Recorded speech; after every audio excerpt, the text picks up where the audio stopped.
Philly fans, you are the best sports fans in the world. You're not stupid, so why should you have to hear outlandish takes that make you shake your head? You shouldn't. That's why Unfiltered is the show for you. Each afternoon from 2 to 6, we only bring you honest opinions and analysis. We may not agree all the time, but what you hear is what we genuinely believe. It's not some rage bait to try to spark conversation. So make the switch to Unfiltered with me, Bill Colarulo, my man Ricky Bo, and Silvana Keller. Every weekday at 2 p.m. right here on 97.5 The Fanatic and 97.5thefanatic.com.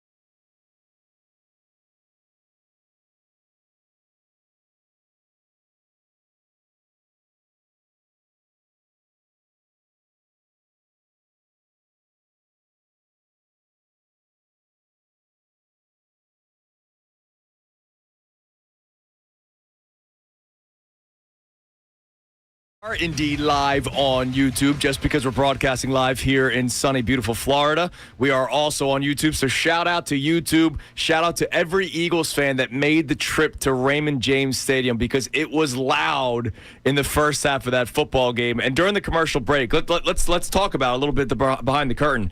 Even though we just had that opening segment where we talked about the tale of two halves for the Eagles, Kevin Patullo, I thought, did a great job in the first half. I thought it was fantastic. I loved the game plan. I love that there were shots downfield. I love some of the running plays. A.J. Dillon had a couple of good pops in the first half. Saquon was used, I thought, fantastically. Yeah. And I kept pointing out to you a couple times, I was seeing Saquon split out in ways that would look creative. It just looked formation-wise and everything. I was interested. There were good wrinkles. I'm fascinated when I see stuff, the wrinkles, as you say. When I see that, I go, wow, that's interesting. Haven't seen that. I like that. And that's why when I hear Sirianni in the clip we played in the first segment say, yeah, they outcoached us.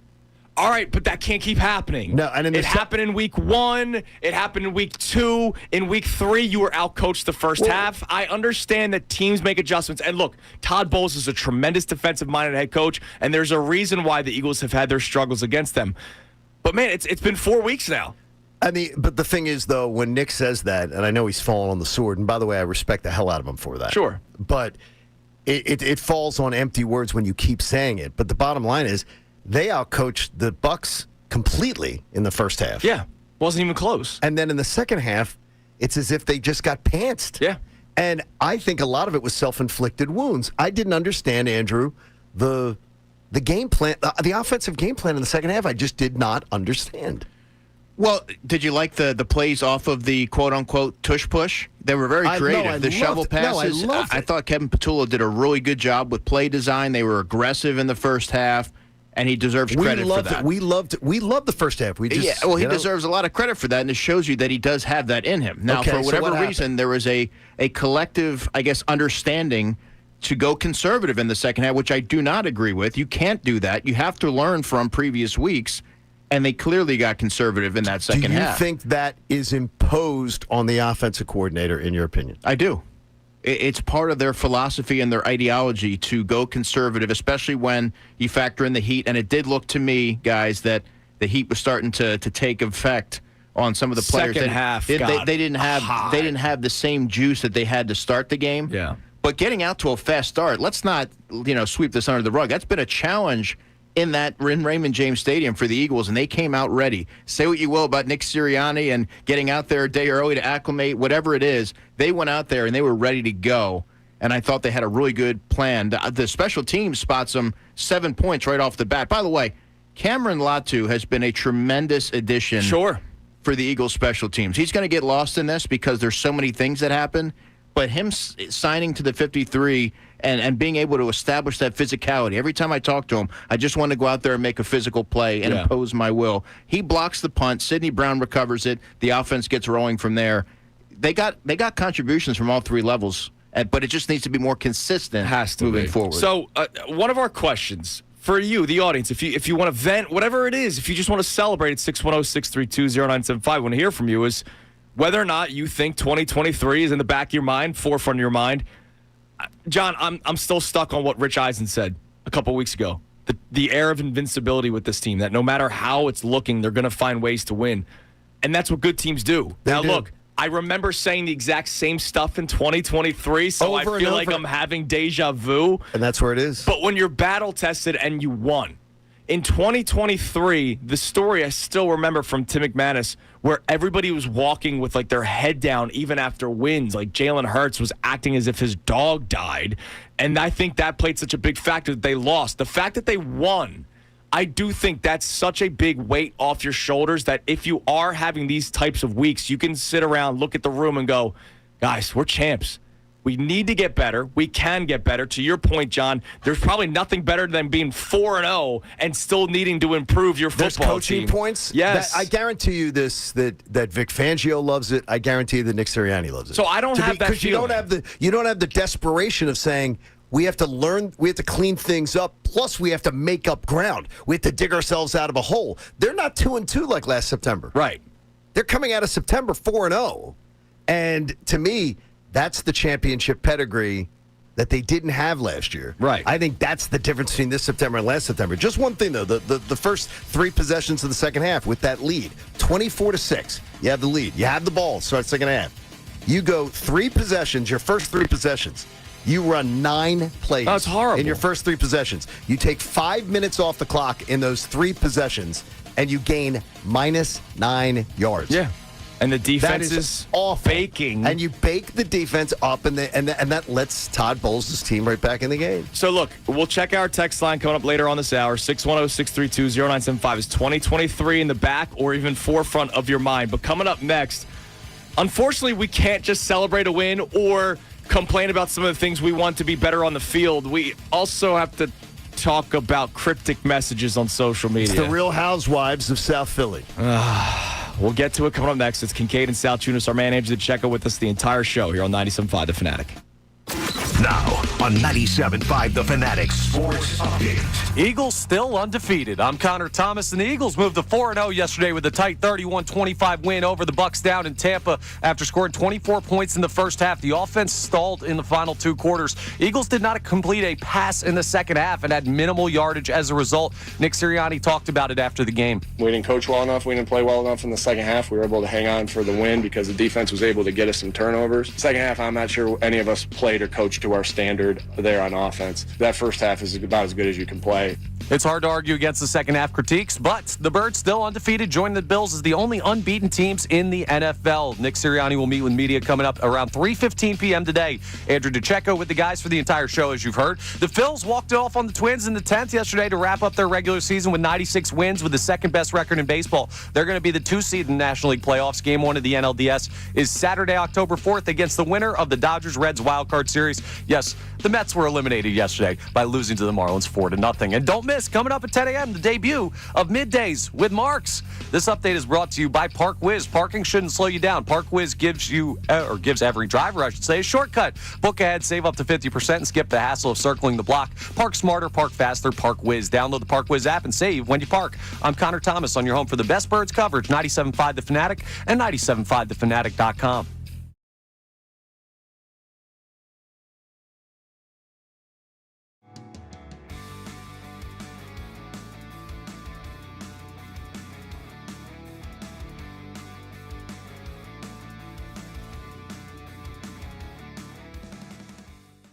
We're trying to build something special here. That we're trying to do things differently here. That we don't have to do the clickbait and the rage bait. That we want to try to do sports talk that actually provides value to the listener. And we try to do that every single day on this show. But it expands a lot further than just this show. This is a movement that we are trying to bring across 97.5 The Fanatic. So when we say the words make the switch, we're not only talking to you, the listeners. We're not only talking to you, the viewers. We're talking to the talent out there, too. Because we want everybody in this city to make the switch to real sports talk right here at 97.5 The Fanatic. And it is my honor to tell you the next person to make the switch, Johnny Marks. Hey! My man! Right there? Johnny Marks bringing him back home to 97.5 The Fanatic. How many years has it been, my brother? 9 years next month was my last day at the Fanatic. October of 2016. Nice. Man, oh, man. He's Ricky back. Bo, Johnny Marks in the house. Yeah, He's back. Psyched to have you on, pal. it's kind of surreal walking in here today and seeing a lot of the faces that I knew from many years ago, and a lot of new faces as well. And I am like, it's crazy, man. I can't believe that I'm back. I'm back. I'm ready to go. Ricky, it's been 2 years, almost 2 years since I've worked full time. I've been working very part time the last couple of years. So you know what that means? I have a lot of energy and I'm broke. So I need to get back to work. He's hungry. You're ready to go. That's what it's about. He's hungry. And when you say you're back, you are taking over middays here at 97.5 The Fanatic. Finally got rid of that Ray Dunn. Oh, overnight. I'm working overnight. So Middays with Marks is the name of the show. Ray Dunn will be my full-time producer and sidekick, and we're going to have co-hosts. Middays with Marks starts on Monday.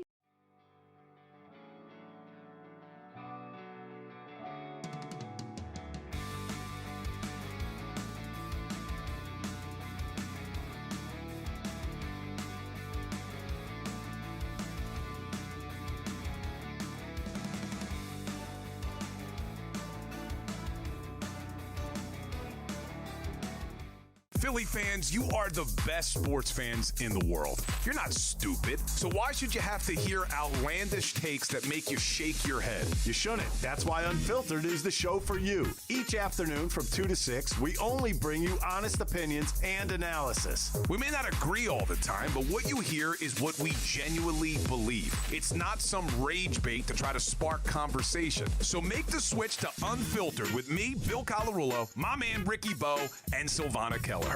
Every weekday at 2 p.m. right here on 97.5 The Fanatic and 97.5thefanatic.com.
We're trying to.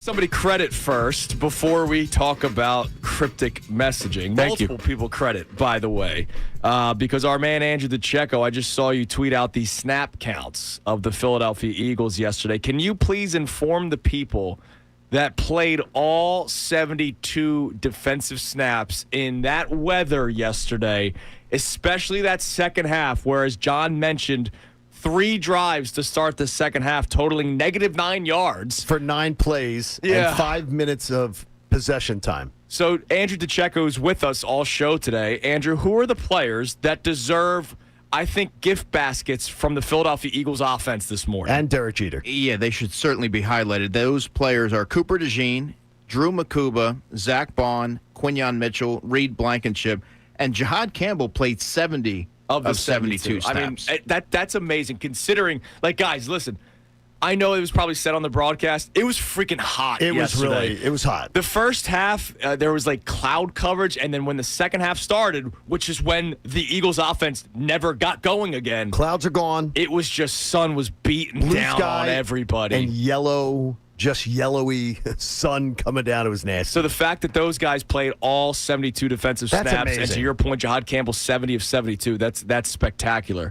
I would love to just focus on that. And I would Yes. love to just focus on the Eagles being 4-0. And I would love to say, hey, they can work on some things, and maybe it'll be even better. Now, why are you trying to stir up trouble? Oh, wait a minute. You're not. A player did. Yes, and we know our buddy Bill Colarulo already put out a tweet yesterday saying, oh, watch out for the rage bait. This isn't rage bait from us. This is what Bill. Now, look. Bill's a lawyer, so Bill may have Bill's new to the radio thing, so he's going to get this. This is not rage bait. This is A.J. Brown creating a story, and it is your job in this business to react to stories that players create. Media is not creating this. Media is not stirring this up. Remember last year, Brandon Graham talks about Hurts and A.J. Brown, and it's the media's fault. A.J. Brown decided after a game, one of 53 players, he decided to say, I'm going to make this all about me. I'm going to put out the cryptic tweet. I'm going to make this a thing. And the thing is, I sort of understand where his frustration's coming from. So the cryptic I don't tweet, understand, though. quote, if you're not welcomed, not listened to, quietly withdraw. Don't make a scene, shrug your shoulders, and be on your way. Now, let's talk about this, because I'm with you. It's A.J. Brown should be doing more, and I'm not saying he should be doing more. The offense should tailor more to A.J. Brown. Yes. But here's the deal. If you are going to believe in the messaging, then shrug your shoulders and He did move not do on. that. Don't Correct. post on social media. This is like a nurse or a doctor telling you to stop smoking, and then they go outside after your appointment for a cigarette break. Practice what you preach. If you're telling everybody in your cryptic, you went and found this profound message that you're just going to, it's better to keep quiet, shrug your shoulders. No, but what I'm going to do is I'm going to go put it on my social media while I'm in the locker room. While I'm in the locker room with my teammates, I'm going to do this and put this message out so everybody knows I'm pissed off. And the message is, I'm pissed off at somebody. But I didn't tell you who it is. I'd have so much more respect if A.J. Brown, who I have a ton of respect for, Absolutely. the man, the player, the community member he's been. But this is just garbage. You're 4-0, and you're in the locker room, and you're on your damn phone. By the way, Bill Colarulo, if you take this as rage bait, it sure as hell is.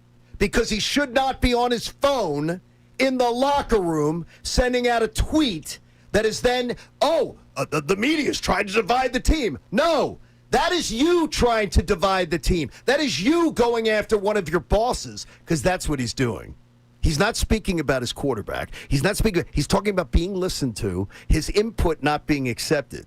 Sure. He's talking about either his offensive coordinator or his head coach. So here's the deal. Again, you and I, two emotional fellas. Sometimes we don't agree. Sometimes we disagree. Sometimes we do. And the beauty is we have Andrew DeCecco with us, who is not the emotional fella when it comes to the football team. You're emotional for other things. I've seen you break down and cry. But you're not emotional when it comes to just Lifetime movies. When it comes to fandom. So I saw your video of the players walking off into the tunnel, A.J. Brown, Dallas Goedert, and look, rightfully so, both of those players kind of had their head down because what the Devontae offense Smith, did, too, was not happy. What the offense did in the second half. They could have also been tired. They could have also been tired. You're right. I mean, look, it was pretty hot outside. It was rough. But they didn't look, wow, we just won. We're 4-0. No, they did not look happy. Let's go celebrate. That's just me, Zapruder Film, watching your video.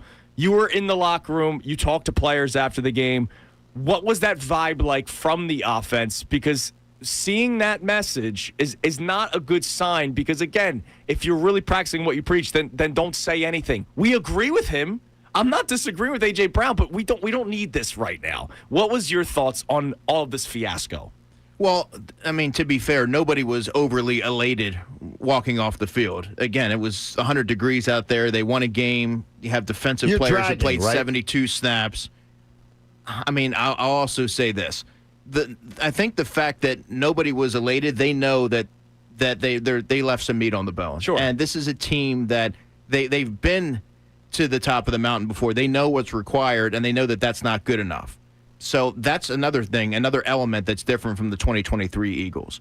But for A.J. Brown, and I want to reiterate, he is a good teammate. He's well respected. So, I mean, there's going to be things that you hear throughout the week, and just kind of cast that aside, because I've been around A.J. for a number of years now. I've covered A.J., so I'm not going to sit here and allow, or if I ever hear anything throughout the week, people to rip him, because that's Like just he's a bad teammate that's just or not anything. fair, He's not. and that's just not accurate. I'm not going to have that. But you obviously have to have the presence of mind to not put that out there. He can do whatever he wants, but he's very intentional with what he does and with everything that he says. So he's putting that message out there, and it could be perceived however you want it to be. But after just winning your 4th game of the season and having that collective effort, I mean, that's probably not something that you want to do.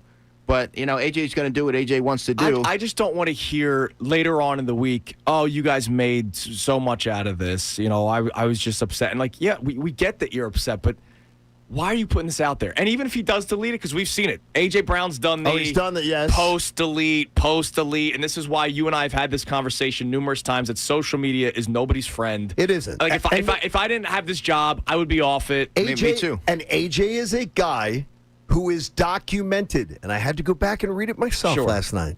A guy who has said his mental health has been affected by social media. And then what does he do? Yeah. He runs to social media. He runs to he's addicted to it. He's addicted to this behavior, and he needs to stop it. Someone needs to. There are places where, like in schools now, where they take your phone. Like Liv at her school, they would have to put their phones away. They would have to literally put their phone in a slot. AJ needs to put your phone away, AJ. It's okay. Nothing's going on in the world that you need to be on your phone putting something out on X. Especially when you're so emotional right after a game. And he had to look that up. Every player's emotional. Yeah, he did have to look that up. Like he's in the locker room, like looking that up. Yeah, that was a quote. That was a quote. Does he something. tweet? Does he even tweet a lot? Not a lot. So I don't know that it's fair to say that he's on his phone all the time. He's intentional with a message that he wants to get out there. Yeah, but he's looking that up in the locker room, finding a quote. He could have already had it in his picture. But is this the right way? Is this the right way? That's even more of a problem. Is this the right way to get the message That's out not there? the right way to do it. Speak. You have words. You're a grown man. Yeah, speak. I mean, that's just the way that he did it. Do I agree with it? No. You can't do that. Just speak, though. You're right there. All the media's right there. You can speak. And he didn't, Yeah, right? he will. No, he did not. But he Jeff will. McClain's hand. I saw Jeff's tweet. He'll talk this week. Well, hopefully he'll speak and tell us what you mean instead of the cryptic message. This isn't the high school lunch table. We just don't need this. Nobody need your needs this. 4-0, It's not for God's helping sake. anybody. All right, we'll check the text line for the first time coming up next. Overall reaction to the Eagles game, 610-632-0975. But our question for you, because we saw a lot of the tweets again yesterday. Feels like 2023. Does it actually feel like 2023 to you? I'm telling you right now, it doesn't for me. It doesn't. But I understand where people would say, hey, it's in the back of my mind or the forefront of my mind. We want to hear from you, 610-632-0975. We'll get in your text messages coming up next. Also, quick update, because today's going to be a day of Eagles. A lot of fun to talk about that Birds game from yesterday. But we get to also have some fun about a team that did not make the Major League Baseball playoffs. Man, do I have egg on my face, and I love it. It's Kincade and Salciunas. Andrew DeCecco with us the entire show here on 97.5 The Fanatic.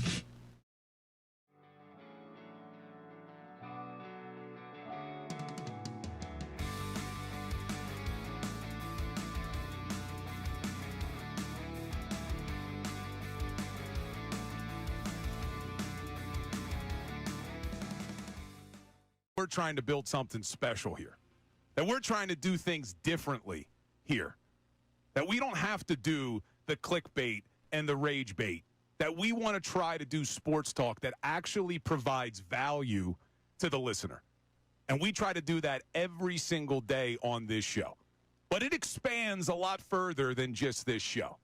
This is a movement that we are trying to bring across 97.5 The Fanatic. So when we say the words make the switch, we're not only talking to you, the listeners. We're not only talking to you, the viewers. We're talking to the talent out there, too. because we want everybody in this city to make the switch to real sports talk right here at 97.5 The Fanatic. And it is my honor to tell you the next person to make the switch, Johnny Marks. Hey! My man! Right there. Johnny Marks bringing him back home to 97.5 The Fanatic. How many years has it been, my brother? 9 years next month was my last day at the Fanatic. October of 2016. Nice. Man, oh, man. He's Ricky back. Bo, Johnny Marks in the house. Yeah, He's back. Psyched to have you on, pal. it's kind of surreal walking in here today and seeing a lot of the faces that I knew from many years ago, and a lot of new faces as well. And I am like, it's crazy, man. I can't believe that I'm back. I'm back. I'm ready to go. Ricky, it's been 2 years, almost 2 years since I've worked full time. I've been working very part time the last couple of years. So you know what that means? I have a lot of energy and I'm broke. So I need to get back to work. He's hungry. You're ready to go. That's what it's about. He's hungry. And when you say you're back, you are taking over middays here at 97.5 The Fanatic. Finally got rid of that Ray Dunn. Oh, overnight. I'm working overnight still. Yeah, so Middays with Marks is the name of the show. Ray Dunn will be my full-time producer and sidekick, and we're going to have co-hosts. Middays with Marks starts on Monday.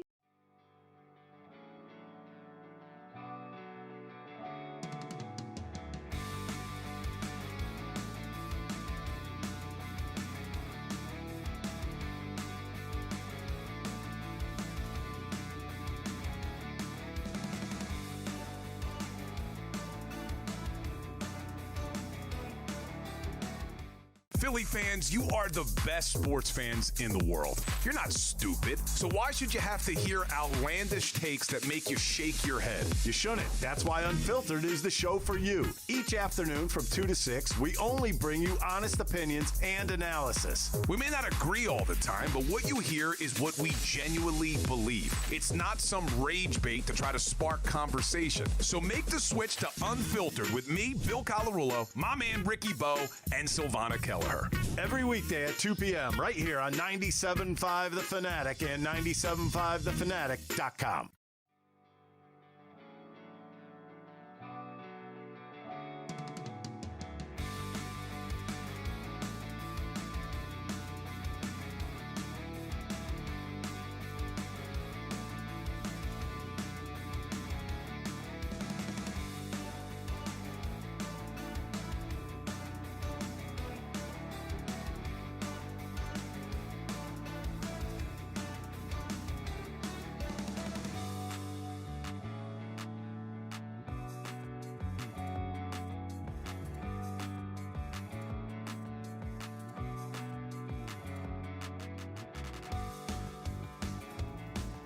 Our man Andrew DeCecco with us for the entire show. And, man, are we going to be breaking down that crazy Eagles-Bucs game.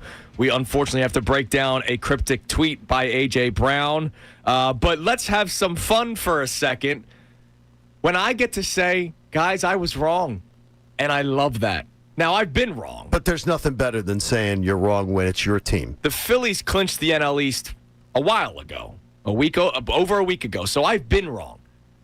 But not only did the New York Mets not win the division after having at one point the best record in Major League Baseball. I saw that tweet from Jeff Passan, I believe 45-24 at one point, best record in baseball.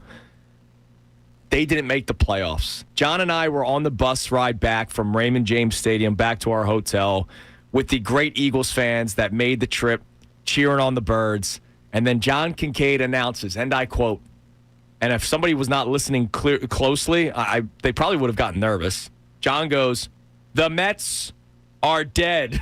The Mets are dead, and it soon became everybody pretty happy with that one. How about this? Since June 12th,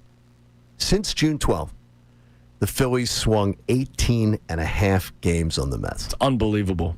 18 and a half. Since June 12th. That's my buddy Steve Howard who sent me that yesterday, and I was like, it's unbelievable. 18 and a half games they swung from the date of June 12th. So Father's Day, right before Father's Day, the Phillies completely turned around, and the Mets season completely went the other way. And the Mets did what they needed to do at the trade deadline. The only thing they were missing was probably a starting pitcher, but they call up the young kids, and you're going, look, the Mets are still fighting for it. And they have this will go down as a historic collapse. The Tigers are saying, thank you for doing that, Mets, because we at least made the playoffs. So now people can forget about our collapse. Your collapse was so bad that you missed the playoffs in a baseball now where there's 3 wild card teams, right? Like there's so many teams that make the playoffs. And the Reds made it. Yes. Like it's not like the Reds are not a team that you're saying to yourself that you expect that to be up and coming. Up and coming. They're scrappy. Right, sure. They're Terry Francona. Yes. You know, that scrappy. They're going to fight. But they don't have Juan Soto making $1 bajillion. Like, they don't have the payroll that the Mets have, and the Mets just completely collapsed. The Reds, by the way, lost yesterday, so all the Mets needed to do was to beat the Marlins, and they got shut out 4-0 in Miami. Shut out. Listless. Oh, good.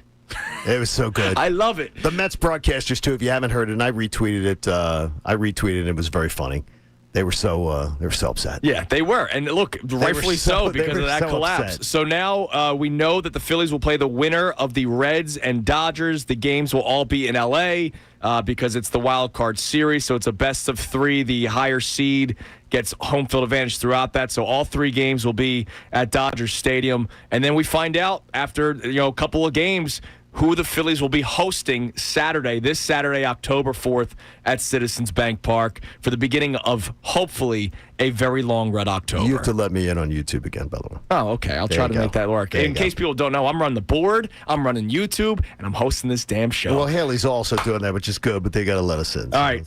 Connor. Hello, Connor. Good morning, boys. Great job on the pregame show yesterday. It was fun to talk to you from Raymond James Stadium, where I gave Connor great analysis. I said the sun is hot today. You don't get that that's anywhere the else. stuff. Like Andrew DeCecco may come with some good analysis, but I don't think you brought that to the table at all yesterday. I brought the knowledge and the analysis.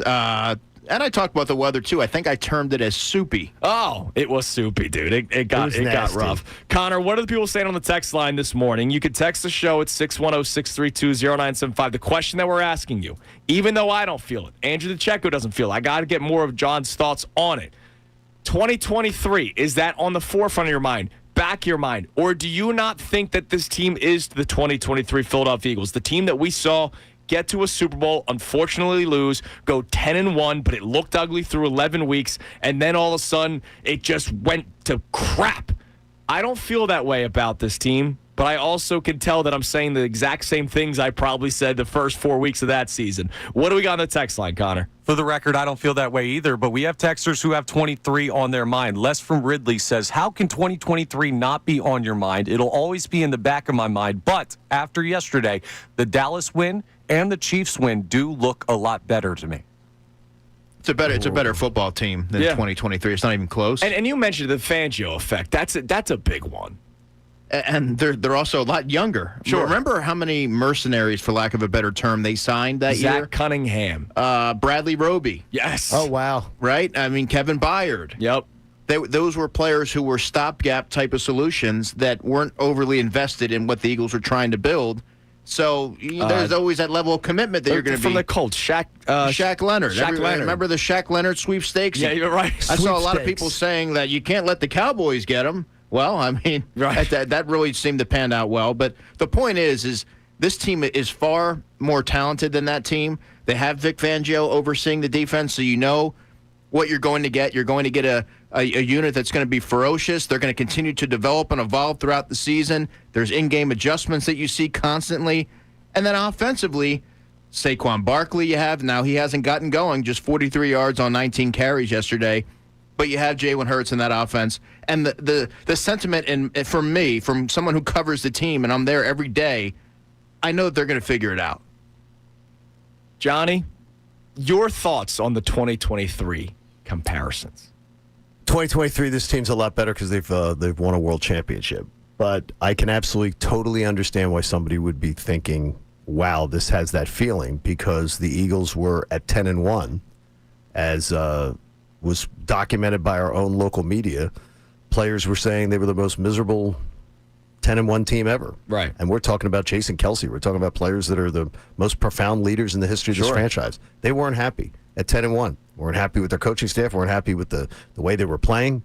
I should also interject with a sort of an anecdote here that when I covered the game on Christmas Day, 2023, walking into that locker room. Now, they won that game, but you couldn't hear a pin drop. Really? It was silent. No one seemed to be taking joy in it. You didn't see teammates sort of embrace. Like, it just didn't feel like they won that game. And that was something that was a common sentiment throughout that season. Did you get that since yesterday? Not even close. Okay. Not even close. So once they hydrated and got the sweaty jerseys off, they started feeling a little bit better yesterday. I heard a lot of, this is a team sport. We did it together. A lot of the defensive players in particular, Moro Jomo, Zach Big Vaughn, sack yesterday, by the way. Jalen Carter spoke about that. No, this is a completely different dynamic. All right, so I'm glad that you're here because that makes me feel better. And that makes me, again, I don't think they are like 2023, but I understand where a lot of people are going to be coming from. So we'll get to more text messages coming up next. But it's beautiful how sometimes a text can lead you right into your next segment. There's a lot of issues around the NFL that the Eagles don't have. The Eagles are 4-0. So even though we do a segment throughout the course of the show on Mondays where John gives his 3 observations around the NFL, I give mine, Connor will give his.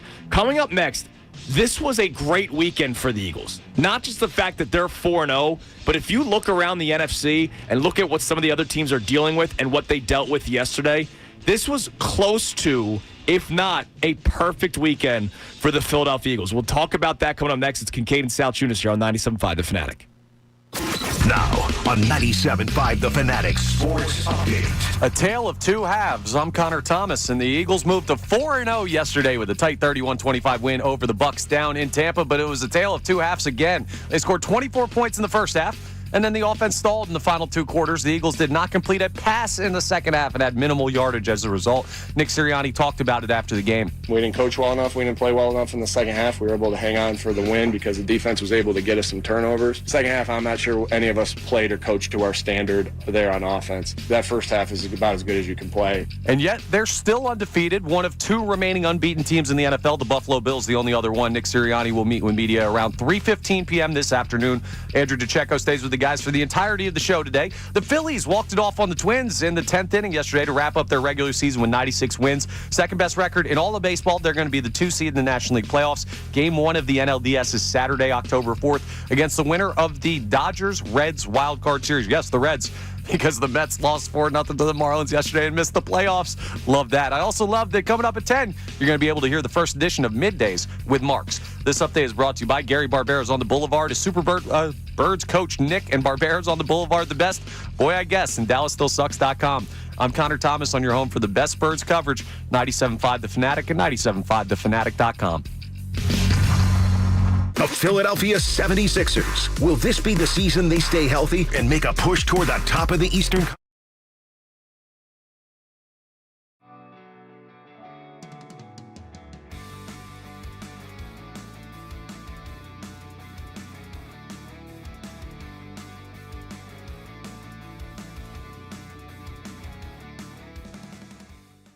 We're trying to build something special here. That we're trying to do things differently here. That we don't have to do the clickbait and the rage bait. That we want to try to do sports talk that actually provides value to the listener. And we try to do that every single day on this show. But it expands a lot further than just this show. This is a movement that we are trying to bring across 97.5 The Fanatic. So when we say the words make the switch, we're not only talking to you, the listeners. We're not only talking to you, the viewers. We're talking to the talent out there, too, because we want everybody in this city to make the switch to real sports talk right here at 97.5 The Fanatic. And it is my honor to tell you the next person to make the switch, Johnny Marks. Hey! My man! Right there? Johnny Marks bringing him back home to 97.5 The Fanatic. How many years has it been, my brother? 9 years next month was my last day at the Fanatic. October of 2016. Nice. Man, oh, man. He's Ricky back. Bo, Johnny Marks in the house. Yeah, He's back. Psyched to have you on, pal. it's kind of surreal walking in here today and seeing a lot of the faces that I knew from many years ago, and a lot of new faces as well. And I am like, it's crazy, man. I can't believe that I'm back. I'm back. I'm ready to go. Ricky, it's been 2 years, almost 2 years since I've worked full time. I've been working very part time the last couple of years. So you know what that means? I have a lot of energy and I'm broke. So I need to get back to work. He's hungry. You're ready to go. That's what it's about. He's hungry. And when you say you're back, you are taking over middays here at 97.5 The Fanatic. Finally got rid of that Ray Dunn. Oh, overnight. I'm working overnight still. Yeah, so Middays with Marks is the name of the show. Ray Dunn will be my full-time producer and sidekick, and we're going to have co-hosts. Middays with Marks starts on Monday.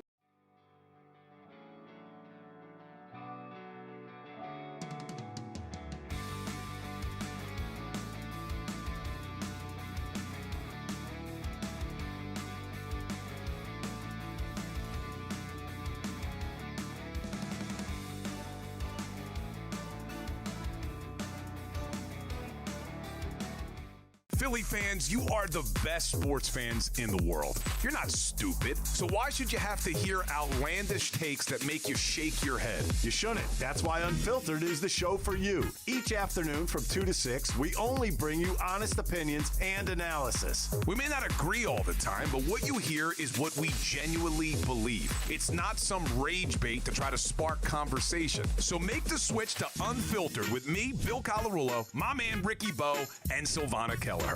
Every weekday at 2 p.m. right here on 97.5 The Fanatic and 97.5thefanatic.com.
I can't believe we're almost at 7 o'clock, which means 3 hours and 5 minutes from now, Johnny. That's good math.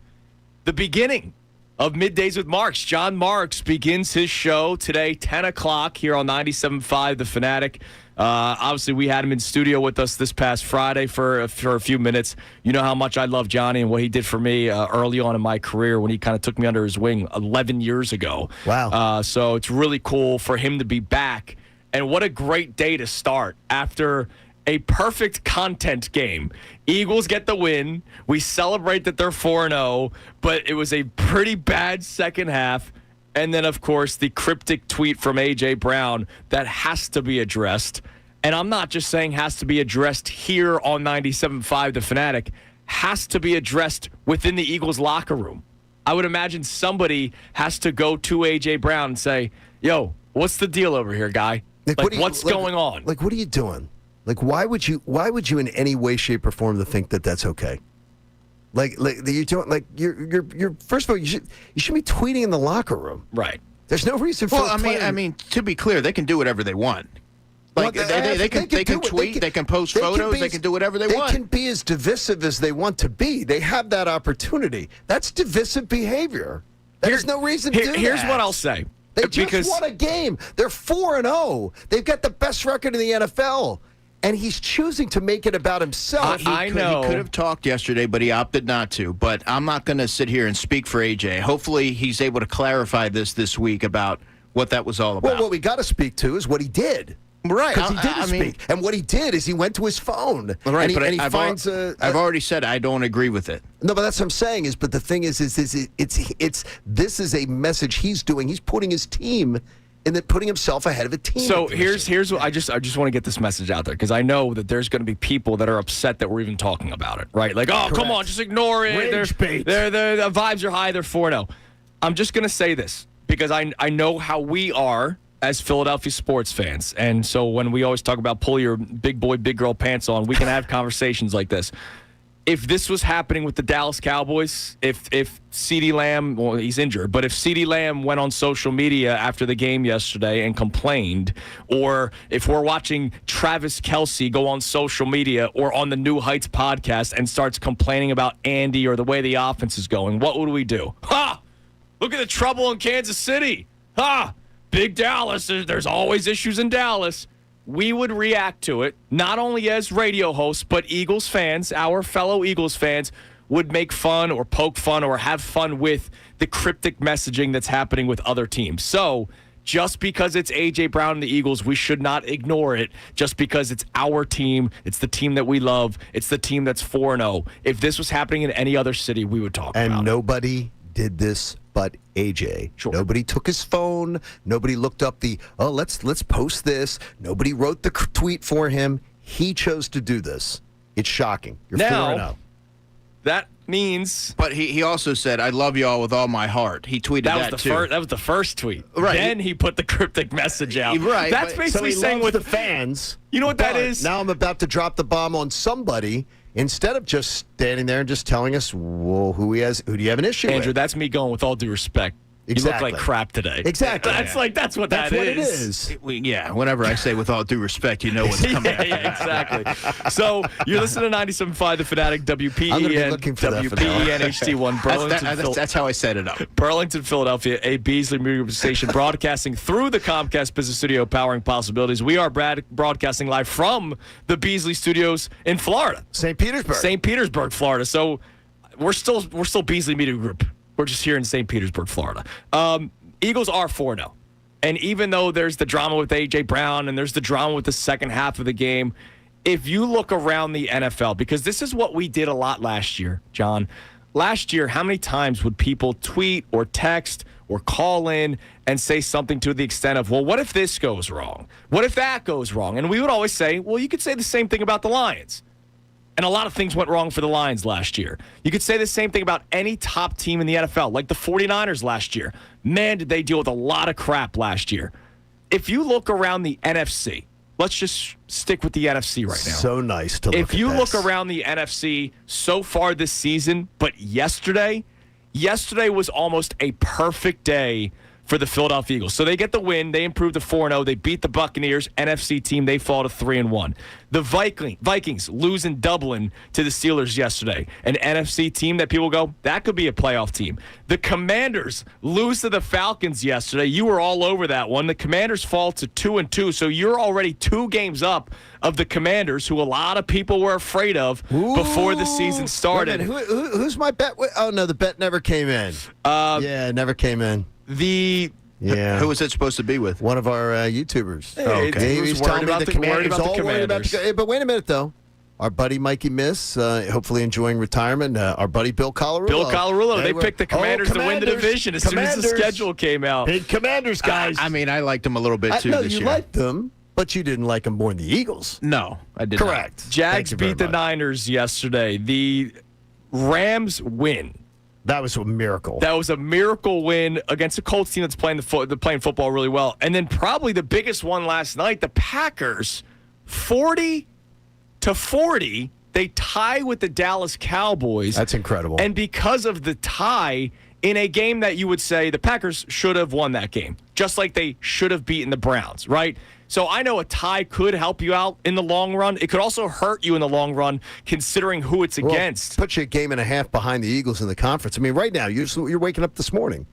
You're 2 games up on the Commanders in your division, and the Commanders have 2 conference losses, which is even better. And furthermore, I mean, the Packers lost to the Browns last week. They tie the Cowboys this week, and that was horrible clock management. I don't know if you guys stayed up to watch it, but it went into about 12:30. But it was really bad. Clock management. They had time to go down there and drive for the win. Jordan Love throws the ball out of the end zone with 1 second left, and they're like, "Oh, let's kick the field goal and tie this thing up." I mean, it was abysmal. Yeah, and look, and that's another game again where the Packers are supposed to win and they don't. So for all the flaws that we may see, because we're so close to the Eagles, right? We watch this team inside and out. We almost look for flaws. I think it's by nature, No, right? we do. Like when you go on a Right. date with somebody, you're not necessarily looking at all the great things. Sometimes you're looking at the flaws. It's just what we do by nature. And so there's people that watch the Eagles to see all the flaws sometimes. And yeah, there are flaws, and there are things that absolutely need to improve. But they could be the least flawed among flawed teams in the NFC right now. I was trying to do last night. It's so weird that you say that because I was trying to do last night the little T chart. I love my T charts. Watching because you love the T chart, and I was trying to do the flaws. What do I see as the big flaws, and what do I see as the big positives? And the flaw list is much shorter. Much shorter. Sure. And my number one flaw list, number one flaw list, and I'll run it by DeCecco here. Can't play 60 minutes of football. Yeah, that's fair. My number two, undisciplined with all the penalties, the personal fouls and everything, is another one that I don't like because it's and I put self-inflicted wounds. Self-inflicted wounds. This is a problem. I will say though, I hate being that guy. There's some of the penalties yesterday. Like the late picking flags, up flags too. So we're up in the rafters. I want to ask you, Andrew. Like you're there with your fellow media members in the air conditioning, and you're in the air conditioning. So maybe you're more like sane of mind because we're melting out there. So some of the moments, the picking up the flags, the Jalen Hurts play, like we don't get the great vantage point that you have from the press box and with the TVs and the replays. What did you think of some of these moments with the officiating? Like there was the one holding call where the flag came in like 10 seconds after the play. Like we were celebrating. It was a third down. Yeah. We're giving high fives, and all of a sudden, flag on the play, and we're like, when? When did it happen? Yeah, I mean, there were delays. There were missed calls. I mean, you look at Quinyon Mitchell. I believe he was covering, maybe it was Igbuka, grabbed his jersey. Oh, and he pulled it 5 yards back. That was pretty blatant. They did miss that one. And it seemed like later in the game, they called a ticky-tack one on the Eagles almost to atone for their shortcoming or oversight previously. But the bottom line here, guys, is 8 penalties for 83 yards. That's not acceptable. Can't do it. You can't do it. You have to be more disciplined. You have to be more composed in the moment. Jalen Carter got a penalty. There were plenty across the board. Cooper DeJean, you can say what you want about the taunting penalty. Yeah, I hate penalty, it. but you know he did it, and you know how the league is calling this. You can't put yourself in that situation. Why are people? And I gotta ask, other than you just want to put on your pom poms and be a cheerleader. Why in the world is anybody arguing that that's not a taunting penalty? No, if you're in the vicinity, stood over the player. I think ultimately people just hate in his face. They just hate it. Okay, ultimately, we all hate it. Yeah, we all like agree. It's stupid. That's a common. We all hate the fact that the rule exists. Cooper knows that the rule exists. Don't stand over somebody and make a face and do that because you're going to get a penalty. It's so dumb. Stop doing it. It's selfish. They're going to call it every time. Selfish. They're going to call it every time. You said 83 yards in penalties. 83 yards. Wasn't it penalties. over 100 in Week 1 against the Cowboys? Yeah. So this is becoming a common theme here. And that's why it was on my list. And for a team that prioritizes discipline and detail, it seems like they've sort of lost their way a little bit. And when the margins for error are as minute as they are right now with the Eagles, and they're having to really squeeze out some of these narrow victories, you can't do that because that's not winning football. By the way, the only on my T chart, I only had one thing. It was the third thing. Do you know what it was? Shaky offensive line, which is supposed to be a strength. And that's the 3 things I put on the T chart that I go 4-0. That's what I see. So I want to dive deeper into that. So coming up next, we'll check more text messages, we promise. 610-632-0975. Do you have the feel of 2023 in the forefront or back of your mind, or not at all? But the ground game, it's been a struggle for 4 weeks now. Yeah, it has. I want to get Andrew's thoughts on it. Is it just what defenses are doing, or is there something going on with the Eagles? We'll discuss that coming up next. It's Kincade and Salciunas. Andrew DeCecco with us for the entire show here on 97.5 The Fanatic. The Fanatic's Andrew DeCecco, the Philadelphia Inquirer's Jeff McClain.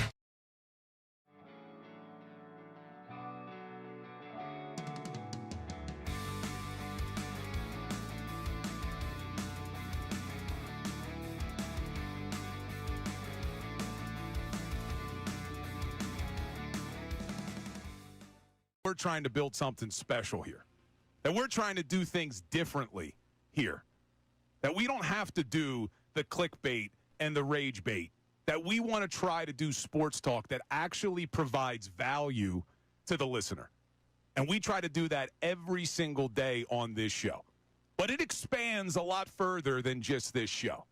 This is a movement that we are trying to bring across 97.5 The Fanatic. So when we say the words make the switch, we're not only talking to you, the listeners. We're not only talking to you, the viewers. We're talking to the talent out there, too. Because we want everybody in this city to make the switch to real sports talk right here at 97.5 The Fanatic. And it is my honor to tell you the next person to make the switch, Johnny Marks. Hey! My man! Right there? Johnny Marks bringing him back home to 97.5 The Fanatic. How many years has it been, my brother? 9 years next month was my last day at the Fanatic. October of 2016. Nice. Man, oh, man. He's Ricky back. Bo, Johnny Marks in the house. Yeah, He's back. Psyched to have you on, pal. it's kind of surreal walking in here today and seeing a lot of the faces that I knew from many years ago, and a lot of new faces as well. And I am like, it's crazy, man. I can't believe that I'm back. I'm back. I'm ready to go. Ricky, it's been 2 years, almost 2 years since I've worked full time. I've been working very part time the last couple of years. So you know what that means? I have a lot of energy and I'm broke. So I need to get back to work. He's hungry. You're ready to go. That's what it's about. He's hungry. And when you say you're back, you are taking over middays here at 97.5 The Fanatic. Finally got rid of that Ray Dunn. Oh, overnight. I'm working overnight still. Yeah, so Middays with Marks is the name of the show. Ray Dunn will be my full-time producer and sidekick, and we're going to have co-hosts. Middays with Marks starts on Monday.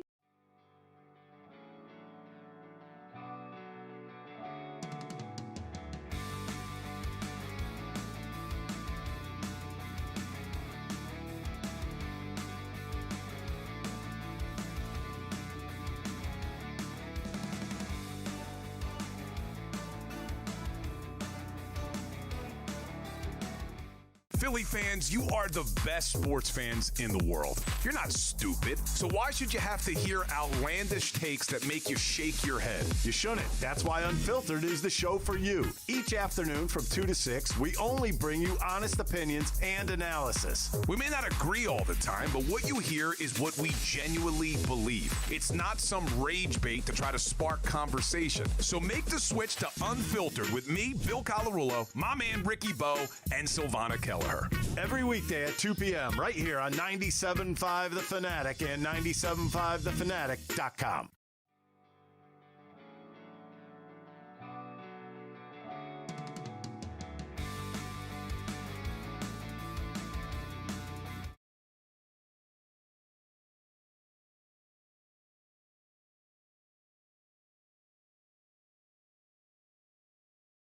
Oh, 7 a.m. hours brought to you by the BetParks online casino and sportsbook app. Live bet sports on the BetParks app. Play all your favorite casino games. There's always another way to win on the BetParks online casino and sportsbook. Got to be 21 in Pennsylvania, Jersey, or Maryland. Gambling problem? Call 1-800-GAMBLER.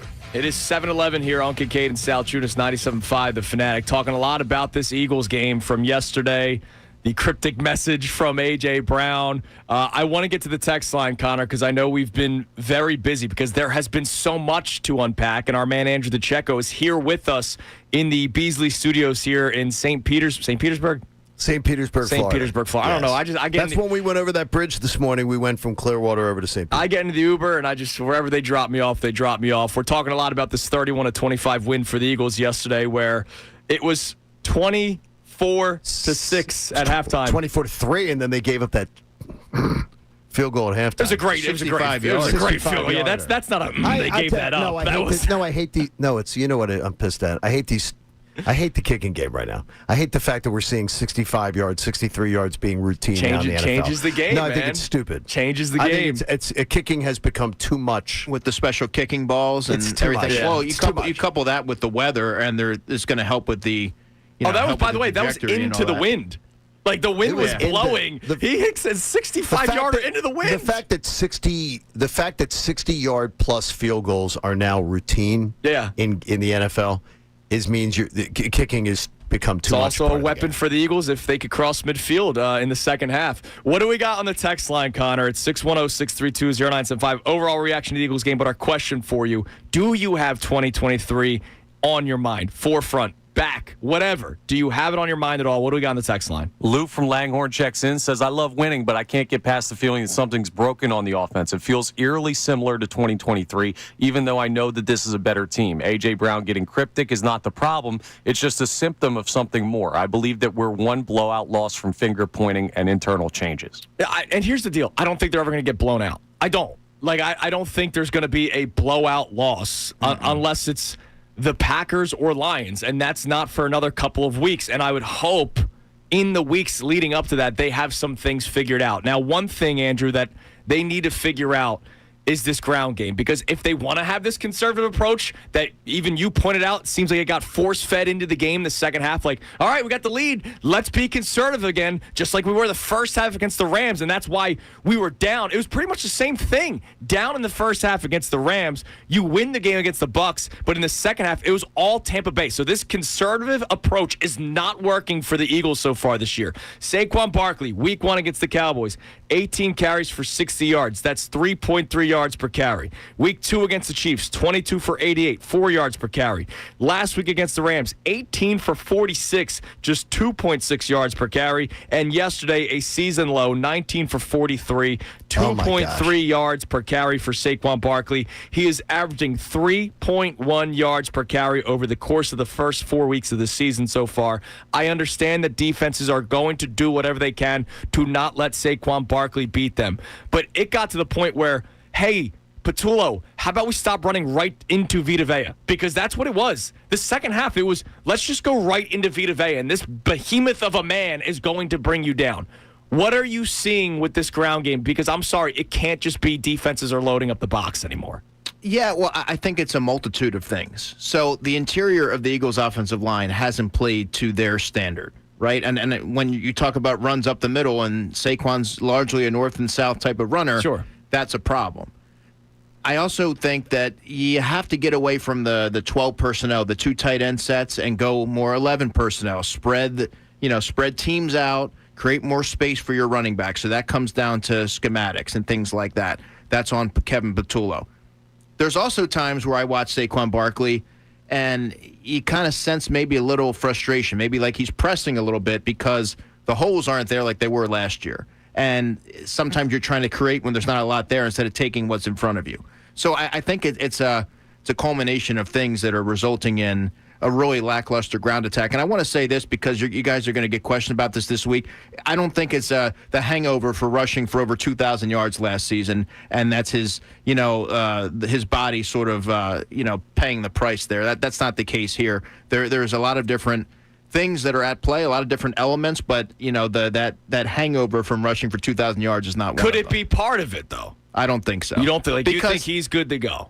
I mean, he's being greeted with contact before he even gets to the second level. Last year, that was not. Right, and he's doing a lot of having to shake tacklers off and things like that. If you're a running back that's feeling the effects of last season, you're not able to do that. And I would also look at that run against the Chiefs that he had that was only 13 yards. There was wide open, running lanes. So If that was at the 50, that's a 50-yard run. That's an explosive run, and we're having a little bit of a different conversation. So I think they need to block it up better, and I also think that they can do more to create more space for Saquon to have a little bit more success. And that's where I think it gets to there. It's one of the things that was on my T-chart there. This offensive line, to you, is it troubling what you're seeing with your eyes? Yes, from the interior perspective. I think Lane, when he's been out there, and Jordan Mailata has been tremendous. And what were you season. hearing on Lane, by the way? Because that's something a couple of people on our Twitter talking about is what was going on with Lane yesterday.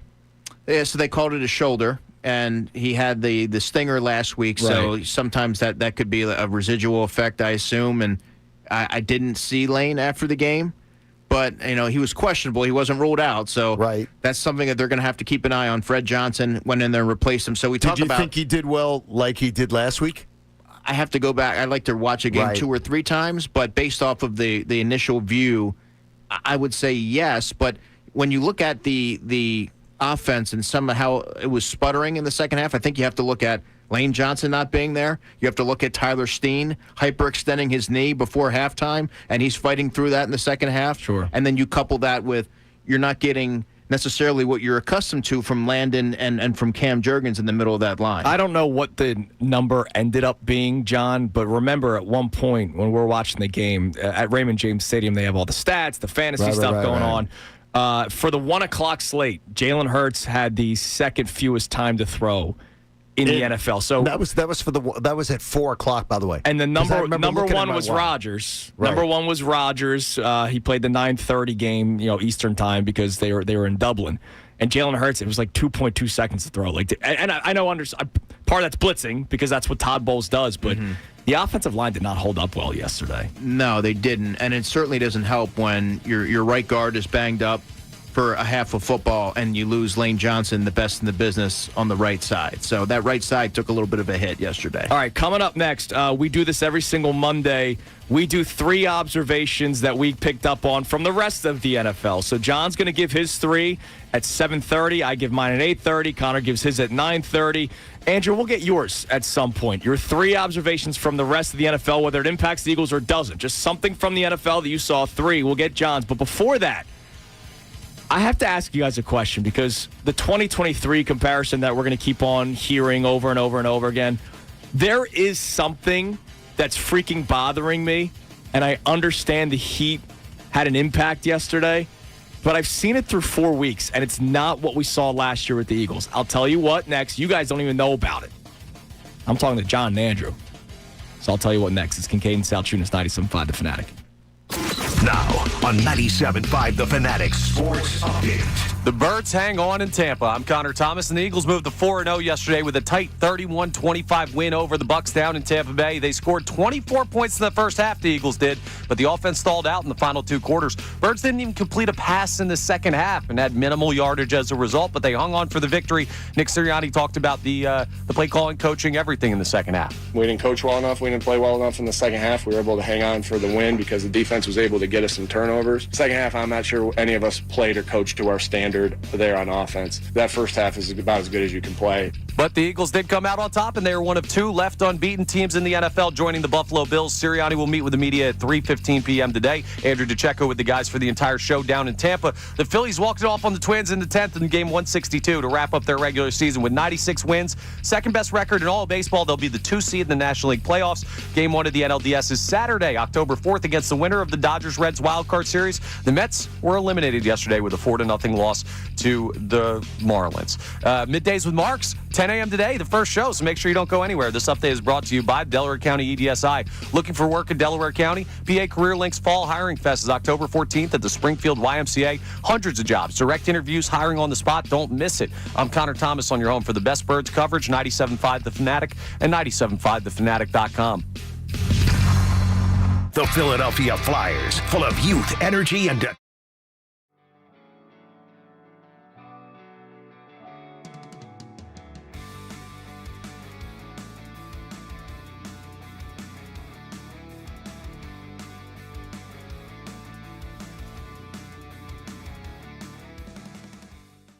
We're trying to build something special here. That we're trying to do things differently here. That we don't have to do the clickbait and the rage bait. That we want to try to do sports talk that actually provides value to the listener. And we try to do that every single day on this show.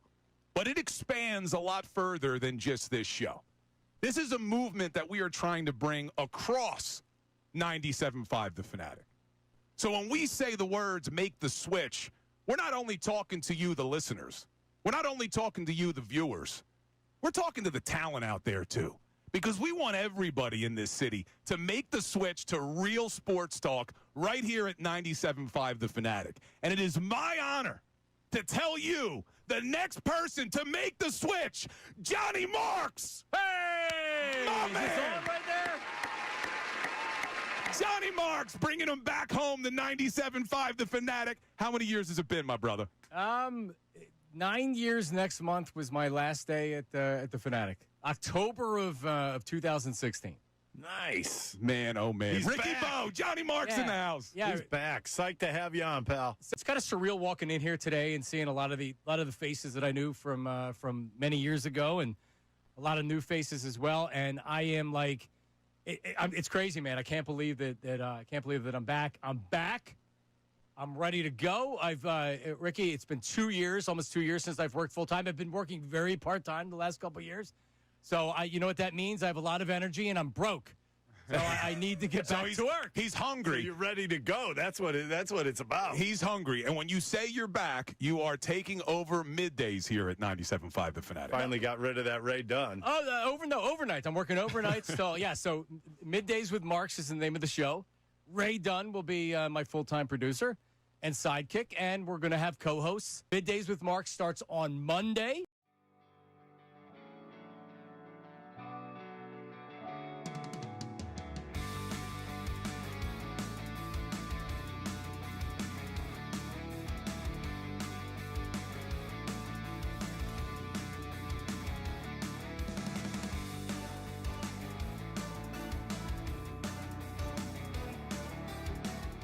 Philly fans, you are the best sports fans in the world. You're not stupid, so why should you have to hear outlandish takes that make you shake your head? You shouldn't. That's why Unfiltered is the show for you. Each afternoon from 2 to 6, we only bring you honest opinions and analysis. We may not agree all the time, but what you hear is what we genuinely believe. It's not some rage bait to try to spark conversation. So make the switch to Unfiltered with me, Bill Colarulo, my man Ricky Bo, and Silvana Keller.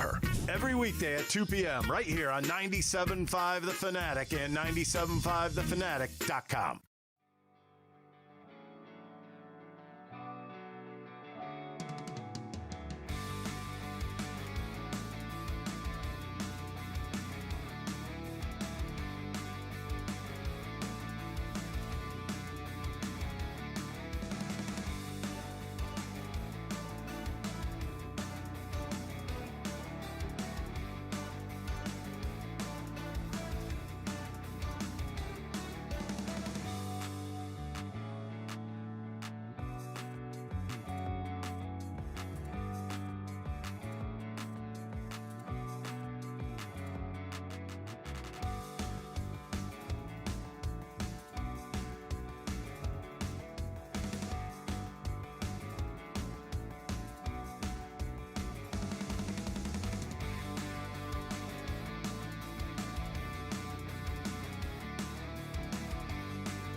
I saw it last week against the Rams, and I saw a lot of it yesterday against the Tampa Bay Buccaneers, where the Eagles beat the Bucs, and they're 4-0, so there's a lot to celebrate. But as we have said numerous times, as Sirianni himself is saying, they need to get better with certain things, right? It starts with coaching, he's always going to say. But sometimes the on-the-field aspect, you can't necessarily totally coach. John, Andrew, Connor back at the station, everybody that can text in at 610-632-0975. Tell me I'm not the only one that's noticed. There's a lot of tackling issues with this team this year. In open space? Oh, my God, dude. In open space, it looks like if Connor had ever actually tried to tackle Brian Dawkins or Brian Westbrook or everything. I mean, because it was they're bad in open space tackling. And it's weird. I understand that there is sometimes strategy to it, right? Where you're trying to move a guy back to the middle of the field, or you're trying to move a guy to where there's a safety that's going to come and help you out. But like I saw, and I don't want to pick on Keely Ringo. There was a play where Keely Ringo, it was one-on-one with Bucky Irving. And by the way, Bucky Irving was tremendous yesterday. So there was probably multiple instances like this where he just had him on skates. And it's been a lot of it. And it's not just a Keely Ringo third-string cornerback thing. Like, there's been starters where guys are just falling off of people. They're not finishing the tackles. And this is not just a yesterday Heat thing. I've seen it 3 out of the 4 weeks now. What do you think, Andrew? Yeah, and it's funny because John gave the Connor comparison. I do see a little Sean Considine in him. He's got a little fight in him. That's awesome. But what I'll say to that, guys, is there are certain players on this Eagles team that are tremendous in tackling in space. Cooper DeJean may be the best tackling amazing cornerback in the NFL. Too. He gets low. He uses his body for his shoulders. It's awesome. But there are other players like Reed Blankenship. Yesterday, I thought he was fine, but he'll miss some tackles. Drew McCouba will miss some tackles. You mentioned Keely Ringo. There's a couple that he needs to be able to wrap up. And he got stiff-armed. But I think outside of that, by the way, Not a bad day. On initial watch, they didn't really throw his way much, and I thought he acquitted himself fairly well. He's got to be a little bit. He has to make some more of those short tackles, but. Yeah, I mean, it's something that you've seen a little bit. I saw it in every week. And I saw it last season, too, with the Eagles' defense, especially earlier in the year. So you wonder if that's something that they start to clean up. Hopefully. Is that a byproduct of the extension, September being an extension of the preseason, or because they haven't had a lot of those live game and they don't hit in practice? Maybe. So to me, I think that it's all connected, which is why I look at October as the month where you start to see some of those things cleaned up. A follow-up. How noticeable was Nolan Smith not on the field being for the Eagles yesterday? They couldn't get to Baker Mayfield at all. Oh, it was glaring. And I mentioned this to you guys too. Sometimes the box score can be deceiving because you look at that and you don't see the sacks. But what he was able to do in resetting the line of scrimmage, being physical, using his hands, and really affecting the run game, I mean, he struck fear. Like, he's not the biggest guy in the world, but when an offensive tackle approached him, they felt Nolan Smith. He struck them. And to not have that there, I thought it was noticeable. Zadarius Smith started in this game, and I think it's fair to say over the last 2 weeks, aside from that Chiefs game, he hasn't been seen. No, week one, his first game, the Chiefs game, he made a major impact, and not so much the last two. Could that be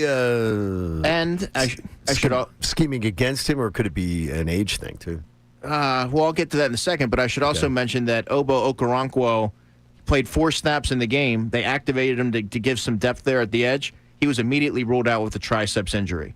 That's not good. Wow. Whenever you're immediately ruled out like that, so, you feel for him. He gets his opportunity.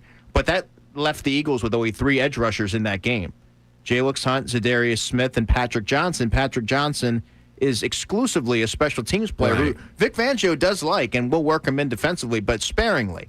So they were really lean in that area. Now, you mentioned Zadarius Smith, John. It could be just the fact that he's simply a third edge rusher, and he was being asked to start. I think 20 to 25 snaps is ideal for what he can do. Like at a this Brandon stage. Graham role that they thought before last year. Right. Yeah, he's great against the run, and again, 25 snaps is probably the sweet spot, but now he's sort of being, in my opinion, miscast as a starter. All right.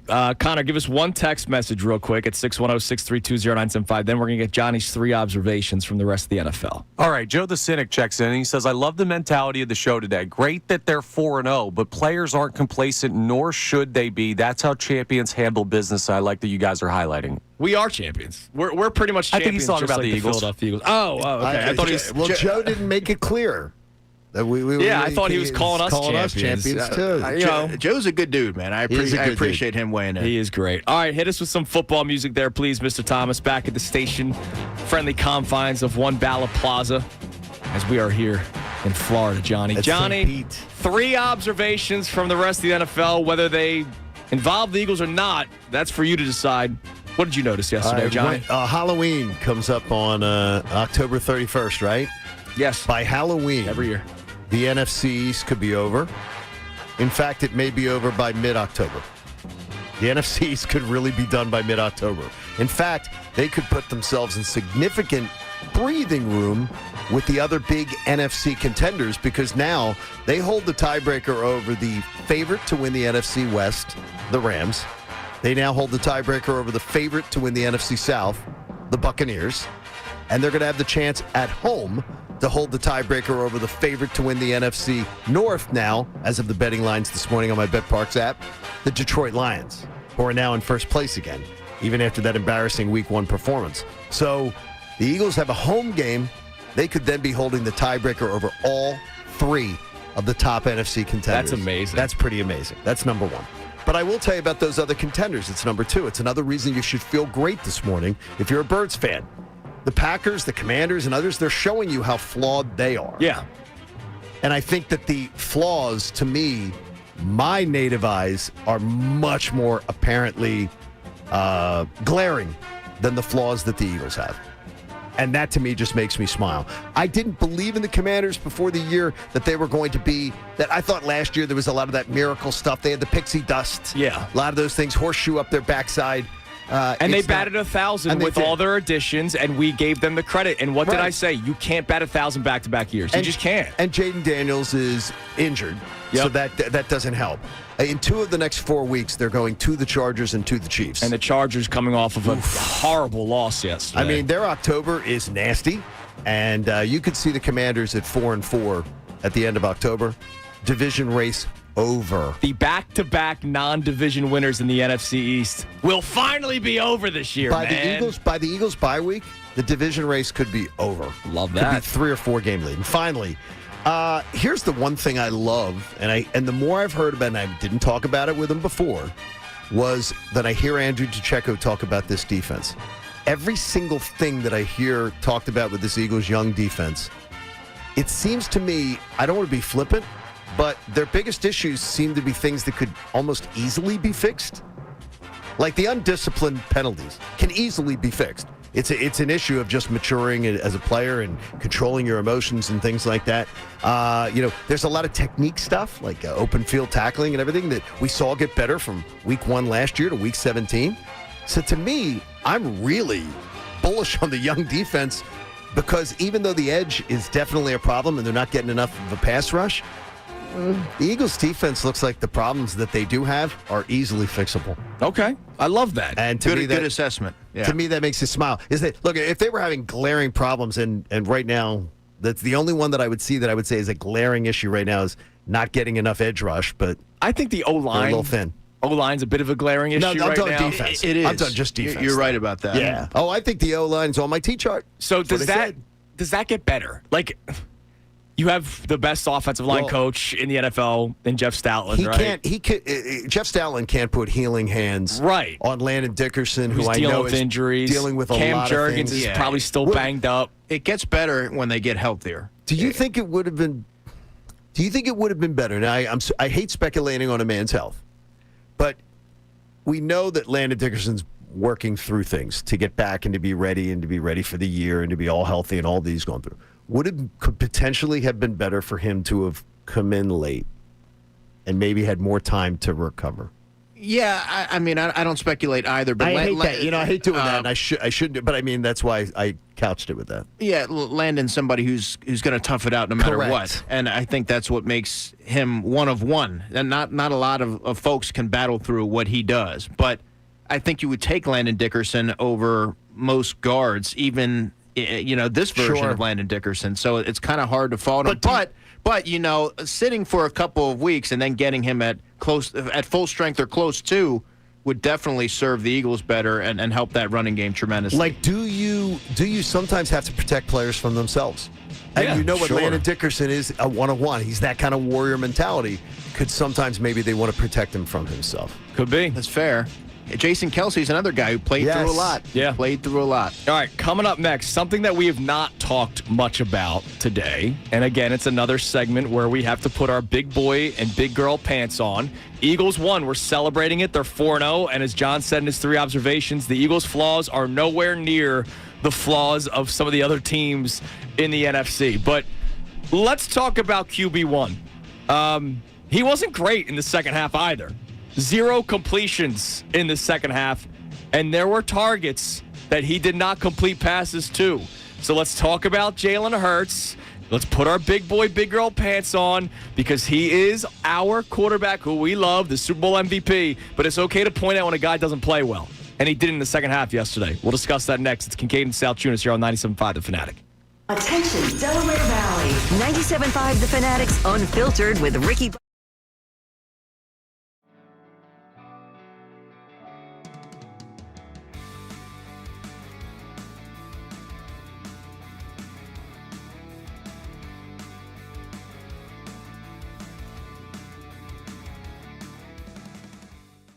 We're trying to build something special here. That we're trying to do things differently here. That we don't have to do the clickbait and the rage bait. That we want to try to do sports talk that actually provides value to the listener. And we try to do that every single day on this show. But it expands a lot further than just this show. This is a movement that we are trying to bring across 97.5 The Fanatic. So when we say the words make the switch, we're not only talking to you, the listeners. We're not only talking to you, the viewers. We're talking to the talent out there, too. Because we want everybody in this city to make the switch to real sports talk right here at 97.5 The Fanatic. And it is my honor to tell you the next person to make the switch, Johnny Marks. Hey! My Is man. this on right there? Johnny Marks bringing him back home to 97.5 The Fanatic. How many years has it been, my brother? 9 years next month was my last day at the Fanatic. October of 2016. Nice. Man, oh, man. He's Ricky back. Bo, Johnny Marks in the house. Yeah, He's back. Psyched to have you on, pal. it's kind of surreal walking in here today and seeing a lot of the faces that I knew from many years ago, and a lot of new faces as well. And I am like, it's crazy, man. I can't believe that I'm back. I'm back. I'm ready to go. Ricky, it's been 2 years, almost 2 years since I've worked full time. I've been working very part time the last couple of years. So you know what that means? I have a lot of energy and I'm broke. So I need to get back to work. He's hungry. You're ready to go. That's what it's about. He's hungry. And when you say you're back, you are taking over middays here at 97.5 The Fanatic. Finally got rid of that Ray Dunn. Oh, overnight. I'm working overnight still. Yeah, so Middays with Marks is the name of the show. Ray Dunn will be my full-time producer and sidekick, and we're going to have co-hosts. Middays with Marks starts on Monday.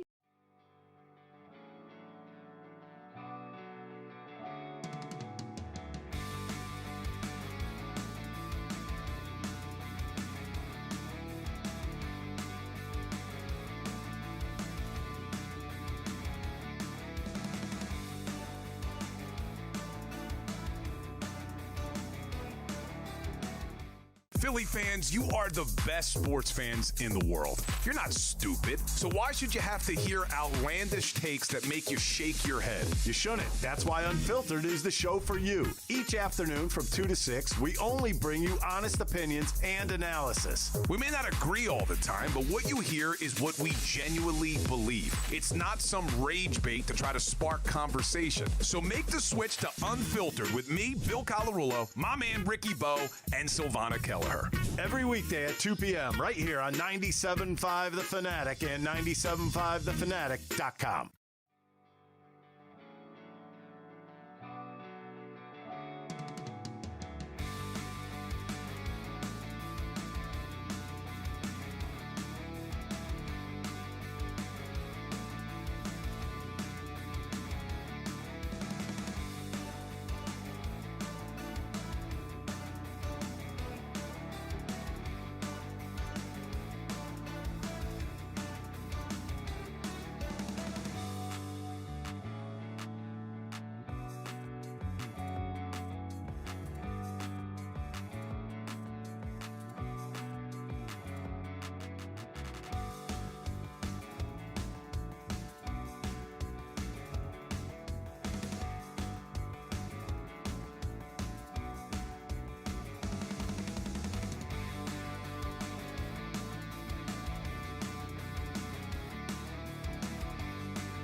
We're trying to build something special here. That we're trying to do things differently here. That we don't have to do the clickbait and the rage bait. That we want to try to do sports talk that actually provides value to the listener. And we try to do that every single day on this show. But it expands a lot further than just this. Broadcasting live from sunny, beautiful Florida, hot Florida. It was hot. It played a factor in the game yesterday. But when the Buccaneers are making their comeback, you can't just say, oh, the heat was bad for the Eagles. The heat was bad for both teams. And the Buccaneers were able to make it close, but ultimately you held on to win the football game. You covered For those of you who care about that, Johnny, 3-1 across the board. You, me, and Everybody, Connor. our Bet Parks pick segment from every single Friday in the show. Quick summary for you. Everybody, 3-1 on the weekend. So myself, you, and Connor, all 3-1. So our updated standings of the year. I'm at 11-5 against the spread to hold first place. Connor right on my tail there at 10-6, and you got back to 500 after a terrible start. Connor woke up a sleeping giant. 500. He so laughed you're now at me. 8-8. He laughed at me after week 2, Connor. You laughed at me after week 2, and I say, you hold on, watch yourself. Yeah, celebrate 500 all you want. The champ is still here. All right? Look, my pick segment is just like the Eagles. We're finding ways to get back. You used October. You used September as an extension of the preseason. Yeah. Look, is that what you're saying? Yeah, that's exactly what I'm saying, okay? Well, I'm a champ, as Joe the Cynic said earlier. I'm a champ. Well, I think 69%. I'm pretty excited by that. Well, look, we're getting there. All right, let's talk about QB1, and then we'll get back to our text line. Our question for you today, other than just overall reaction to the Eagles game at 610-632-0975, is whether or not 2023 is on your mind. Forefront, back of your mind.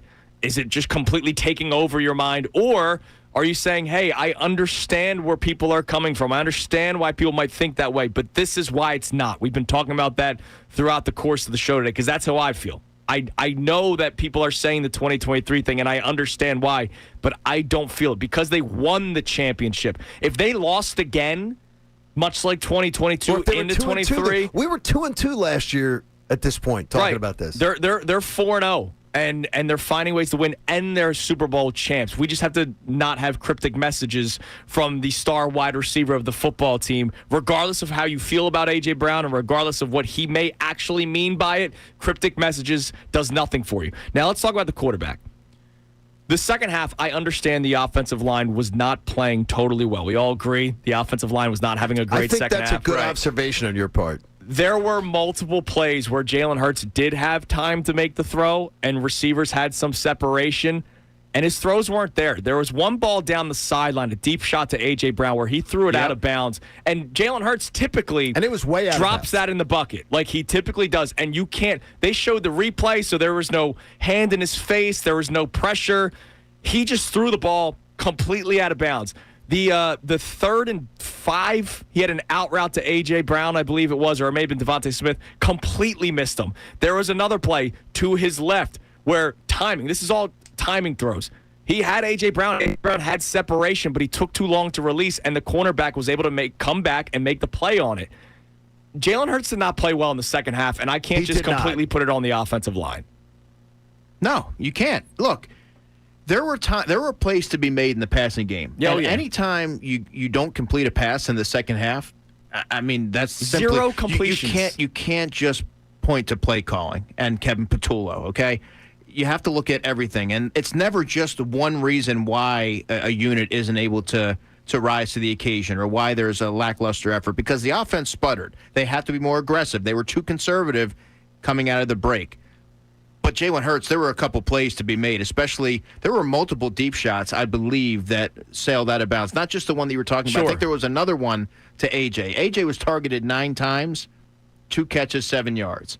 So I think some of it comes down to execution. And Jalen Hurts said execution. He mentioned that multiple times in his post-game availability about what they could have done to get the passing game back on track. He didn't say coaching. He didn't say play calling. Sure. He said execution. That's on-field execution. So the implication is that there were plays that they could have made. Did anybody see, and I know that one of our listeners will retweet it if they found it, because I did look for it last break.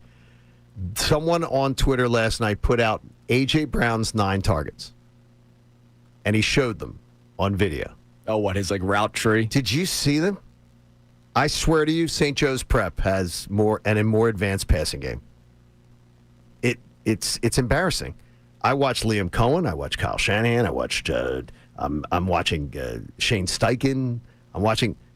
You have A.J. Brown, one of the top wide receivers in the game, and you watch the patterns he's running that are being it's a simplistic offense.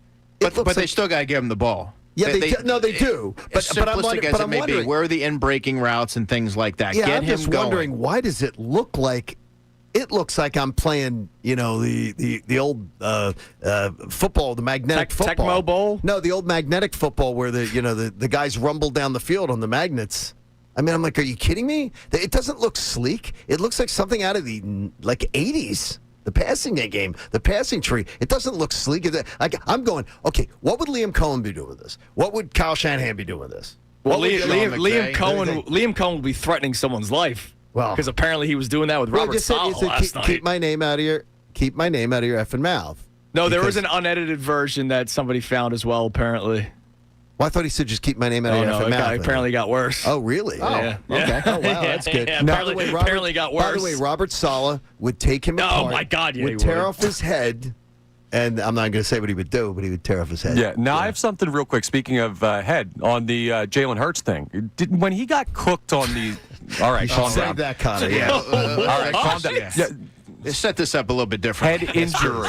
Let's try this again. All right, Jalen Hurts got cooked on a slide, and his head hit the turf pretty darn hard. Was there any thought about maybe like that affecting his performance in the second half? Did you guys think about that at all? Yeah, I'm not going to speculate on that. He finished the game. If you're out there, I mean, he was in the medical tent at one point. So if you're out there, and the NFL's so careful with that. Yeah. I mean, you got to execute. It comes down to execution. Some of it is play calling, but the perfect marriage and what helps with the synchronicity for an offense is execution and play calling. And Jalen Hurts did not shy away from ownership and talking about going out there and having to do that better. Did you see he said there were some of the members of the Philadelphia media are hounds of negativity or whatever? No, I missed that one. Yeah, he said that as well. Hounds of negativity? Oh, it's just unbelievable. I'm seriously, Jalen. And nobody asked him about not completing a pass in the second half? You sure? Yeah. It's what was said in the I read the transcript unless I missed it. He got asked about his outfit. He got asked about the heat. Well, he had the shoes. He got asked about the cool shoes. That's a question. That's not. I don't give a. I mean, about what? How could they have gotten the passing game going in the second half? He just said execution. Yeah, he kept it short and sweet. All right, we'll check our text line coming up next, 610-632-0975. Also, I want to play the clip that we played way back in the beginning of the show when Nick Sirianni talked about how they got out-coached in the second half. I want to break that down some more because that can't keep on happening because it's happened multiple times this season. It's Kincade and Salciunas, 97.5 The Fanatic. Now on 97.5 The Fanatic Sports Update. The Eagles moved to 4-0. I'm Connor Thomas, and the Birds, they kept their undefeated record intact yesterday with a tight 31-25 win over the Bucs down in Tampa. They scored 24 points in the first half, and then the offense stalled out in the final two quarters. The Eagles didn't complete a pass in the second half and had minimal yardage as a result. Nick Sirianni talked about it after the game. We didn't coach well enough. We didn't play well enough in the second half. We were able to hang on for the win because the defense was able to get us some turnovers. Second half, I'm not sure any of us played or coached to our standard there on offense. That first half is about as good as you can play. Hang on, they did, though, and they are one of two undefeated teams left in the NFL joining those Buffalo Bills. Nick Sirianni will meet with the media around 3:15 p.m. this afternoon. Andrew DeCecco with the guys for the full show down in Tampa. The Phillies walked it off in game 162. They beat the Twins in 10 innings to wrap up their regular season with 96 wins. It's the second best record in all of baseball. They'll be the 2 seed in the National League playoffs. Game 1 of the NLDS will be Saturday, October 4th at the bank against the winner of the Dodgers-Reds wild card series. Yes, the Mets were eliminated yesterday by losing to the Marlins 4-0. Coming up at 10 a.m., the debut of Middays with Marks. So don't go anywhere. This update is brought to you by the Harlem Globetrotters. This isn't just a game. It's a once-in-a-generation event. The Harlem Globetrotters 100-year tour. Come be a part of a legacy that never stops. Get your tickets today at harlemglobetrotters.com. I'm Connor Thomas on your home for the best Birds coverage, 97.5 The Fanatic and 97.5thefanatic.com. The Eagles are...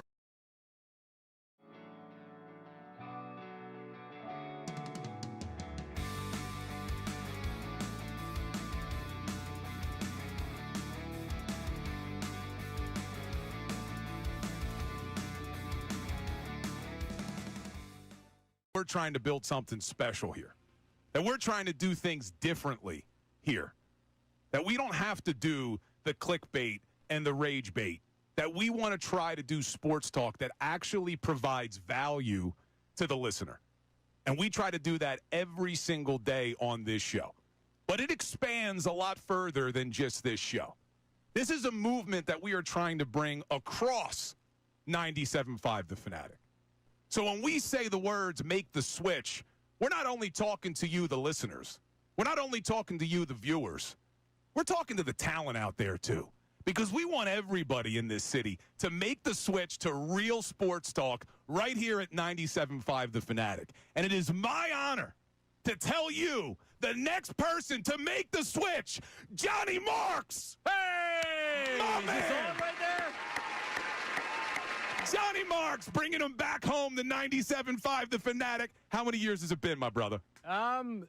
9 years next month was my last day at the Fanatic. October of 2016. Nice. Man, oh, man. He's Ricky back. Bo, Johnny Marks in the house. Yeah, He's back. Psyched to have you on, pal. it's kind of surreal walking in here today and seeing a lot of the faces that I knew from many years ago, and a lot of new faces as well. And I am like, it's crazy, man. I can't believe that I'm back. I'm back. I'm ready to go. Ricky, it's been 2 years, almost 2 years since I've worked full time. I've been working very part time the last couple of years. So you know what that means? I have a lot of energy and I'm broke. So I need to get back to work. He's hungry. So you're ready to go. That's what it's about. He's hungry. And when you say you're back, you are taking over middays here at 97.5 The Fanatic. Finally got rid of that Ray Dunn. Oh, overnight. I'm working overnight. So Middays with Marks is the name of the show. Ray Dunn will be my full-time producer and sidekick, and we're going to have co-hosts. Middays with Marks starts on Monday.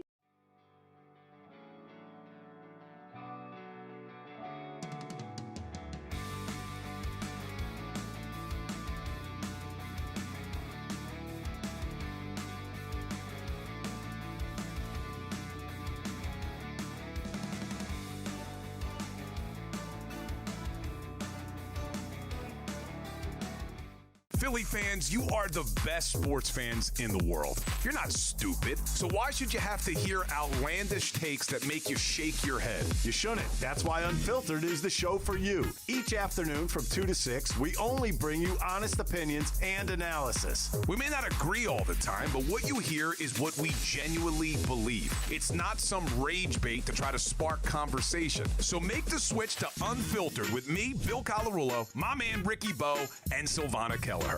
Every weekday at 2 p.m. right here on 97.5 The Fanatic and 97.5thefanatic.com.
On this football championship, still, whether you want to believe it or not, undefeated Monday morning.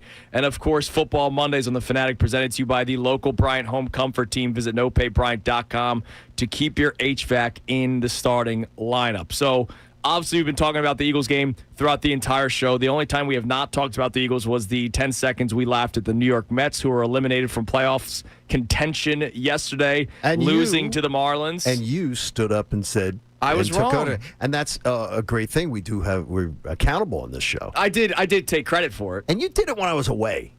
That was one I missed. Look, I took credit for it. I would have loved being there for that one. You're welcome, Philadelphia. Me saying that the Mets will win the division is the reason why they did not make the playoffs yesterday. John would have went after you. Yeah, I would have honestly, that day would have just been unbelievable. I was insufferable. I was not happy with how things were going with the Phillies and the state of the team. But look, they're the 2 seed, and the Mets are not even in the playoffs. the Reds celebrating in the locker room after losing. It's just it's a weird look. Like they made the playoffs. Like that is something to celebrate. But the popping of bottles when you only made it because the other team lost. It's so lame. Give me a break. Yeah. It's a little weird. All right, so the Phillies Eagles, excuse me, they win yesterday, 31-25. They're now 40-0 on the season. They've now won 20 of their last 21 games, which is just unbelievable. They just keep on doing it. But it's been a weird season. There's just been moments where you're going, what the hell is going on with this football team? And yesterday, the first half was a damn party, John. You and I hanging out with the fellow Eagles fans that made the trip on Philly sports trips and the Birds fans that didn't, that just may live in the area or they went down their own. We were high fives like crazy. My hands were hurting. The fist pounds, like my knuckles were hurting. Like we were celebrating like the game was over at halftime. We thought. Well, I couldn't move my left arm because I was sort of being invaded in my seat by the gentleman next to me. Oh, really? He was spilling over. He was just, you got to draw a line in the sand. He was a large human. He was excited. He was a large human. You got to throw the little chicken wing in there, man. Put your elbow out. I would have folded into him. I mean, Eagles probably could have used him on the offensive line yesterday. Really? It was a party. I mean, when it was 24-6, there was not a thought in my mind that the Eagles are going to do something to open the door to let the Buccaneers back in. And yes, the Eagles had to do things to open the door to let the Buccaneers back in. The big plays on defense allowed. And two of them. Yeah. Like it happened twice. And that completely uncharacteristic of Vic Fangio's defenses. Those two plays. Yeah, I mean, both of those plays, one the 77-yarder to Emeka Egbuka and the 72-yarder, they were, the wheel route. They took advantage of a couple of rookies there. But Jahad Campbell was fantastic in this game. So I want to look at that play a little bit because, yes, he gave up the 72-yard wheel route. Baker Mayfield put it right on the money. It also took a long time to develop. But you're asking. I don't think it's fair to ask Jahad Campbell to cover for that long without any semblance of pressure. Time. Right. But he bounced back, and Zach Bond after the game said, I told him. He goes, because if it were me in my rookie season, a play like that would have ruined me for the rest of the game. But he said, I told him, you got 20 seconds to be mad at yourself and think about that play, and then you got to let it go. And he goes, and that's exactly what he did. He goes out there later in that quarter, comes out with a massive interception, halts a Bucs drive when they're at the 11-yard line, and I think that talks about the mental resolve that he has as a rookie to make that play in that moment. Fantastic. Now, Sirianni talked about it. We'll play that clip for you here as you're listening to 97.5 The Fanatic, WPEN HD1, Burlington, Philadelphia, a Beasley Media Group station, broadcasting live through the Comcast Business Studio, powering possibilities. We are broadcasting live in Florida. We were at the game yesterday. Andrew in the press box, nice and air conditioned. Johnny and I even spritzing. Johnny and I was working while you guys were high fiving. Yes, we were, doing whatever it was that you were doing. Andrew, we weren't high fiving in the second half. No. Trust me, we were just sweating our off. I wore former when I had to wear extra larges. I had the extra large swim trunks on. It's actually a genius idea. I've never thought of it. That's always a Southern thing. You wear something like that. So I wore the extra large swim trunks, so nice, big, and roomy. And then went with the T-shirt. Couldn't wear a jersey. No jersey. Anybody yesterday. who wore a jersey yesterday was a psychopath. Yeah, dude, I wore a blazer. I wore a sports coat. Well, you are a psychopath, though. We've already judged that. Yeah, you're our psychopath. First of all, heat is a mindset, and I like to class it up. Vic. I like to always stay classy with what I do. Yeah, you're like the school of Sirianni right now. It's amazing. By the way, did our boy Jeff McClain go blazer yesterday?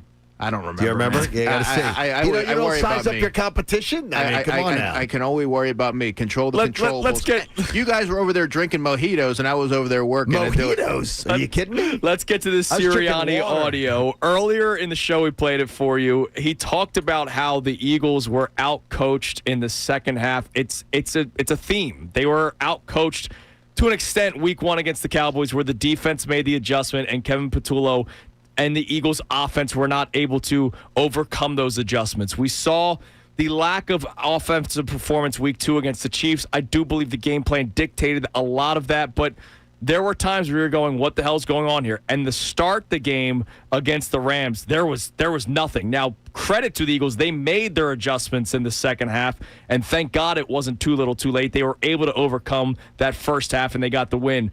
Yesterday, it almost was too little, too late when the Buccaneers almost came all the way back and won. Here was Sirianni after the game talking about how they were out-coached. Coaching, playing second half, they got us, right? We didn't play. We had enough of a lead, and we made enough turnovers to hang on to the lead. But we obviously played good there. Running game, passing game, it was everything. It wasn't just you can't single out one.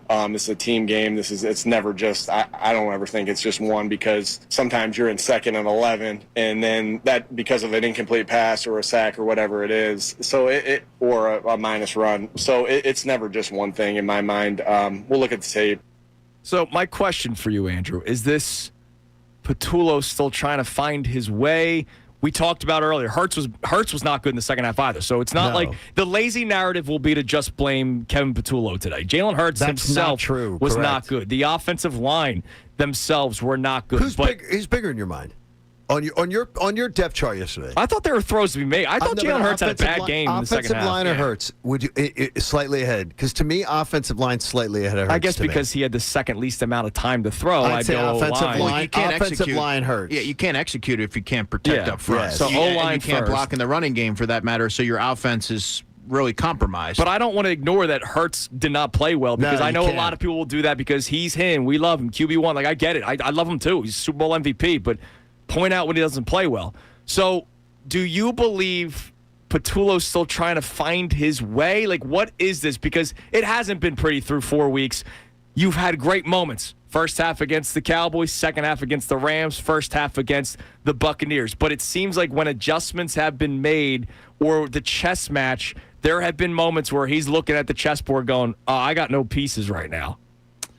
I mean, he just called his 4th NFL game as a play caller. And what I will not accept, again, I cover Kevin Patullo. I'm there for every press conference that he's done. I talk to a lot of different players. There was a lot of excitement when he was appointed to be an offensive coordinator. The first 3 drives against the Cowboys, the Eagles score. You saw creativity in the first half. Yesterday, you saw some great creativity. Some tremendous creativity. And then in the Chiefs game, there was a room for explosive play to A.J. Brown had Grant Calcaterra blocked it up. So there are moments that I think get lost in some of the not-so-good moments, but you see that he has the ability to do it. So some of the things that I've seen out there, he's unqualified, this or that. I don't get into any of that, but I can tell you that that's factually, it's just untrue. But when you look at the fact is when a coordinator doesn't seem like the plan, and the head coach acknowledges that our plan, it seems week after week he talks about it. Our plan was we sputtered here. We really got out of way. It wasn't working. What we were doing wasn't working. Is that a coordinator, a young coordinator, being outdueled in the course of a game, live bullets flying? Is it is that fair? Is that fair? Or is it the philosophy to play a little bit more conservative? And that's what I'm going to do. I asked you earlier on, do you think that it's sort of imposed on him? I said which yes. Which maybe looks bad at, helps him look bad. I said yes. I mean, because he is a creative offensive mind, despite what you may see on social media. I've already seen more creativity than I ever saw with Brian Johnson. Right. I mean, that's why that comparison really rubbed me the wrong way when I hear that. It's leaps and bounds. Because it's unfair, and it's also erroneous to hear that. He needs to be better. I'm not absolving Kevin Patullo, and they need to be less conservative in the second half. When you have a team on the ropes like they had the Tampa Bay Buccaneers on the ropes, you have to go for the jugular. And I think there's been too many times this year where you don't see a complete game from the offense, and you have all that talent, so it's really inexcusable. But it's not just one person. It's not just Kevin Patullo. Right. That's going to drive me crazy hearing that.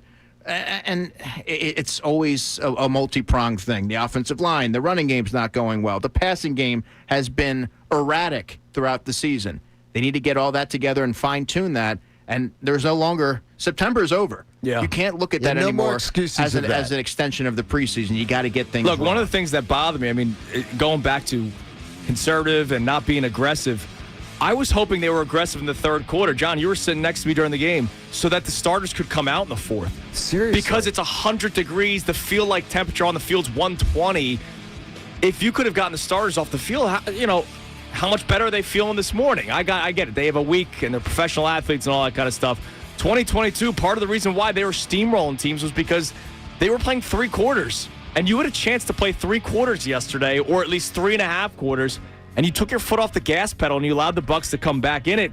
And who knows what kind of impact that leads moving forward for the next week when they play the Denver Broncos. Good news is Denver plays tonight in the late game. All right, so you have an extra day rest compared to them.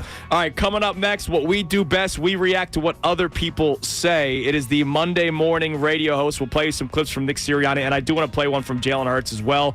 That comes your way next. It's Kincade and Salciunas with Andrew DeCecco the entire show here on 97.5 The Fanatic. Unfiltered with Ricky Bo, Bill Colarulo, and Silvana Kelleher.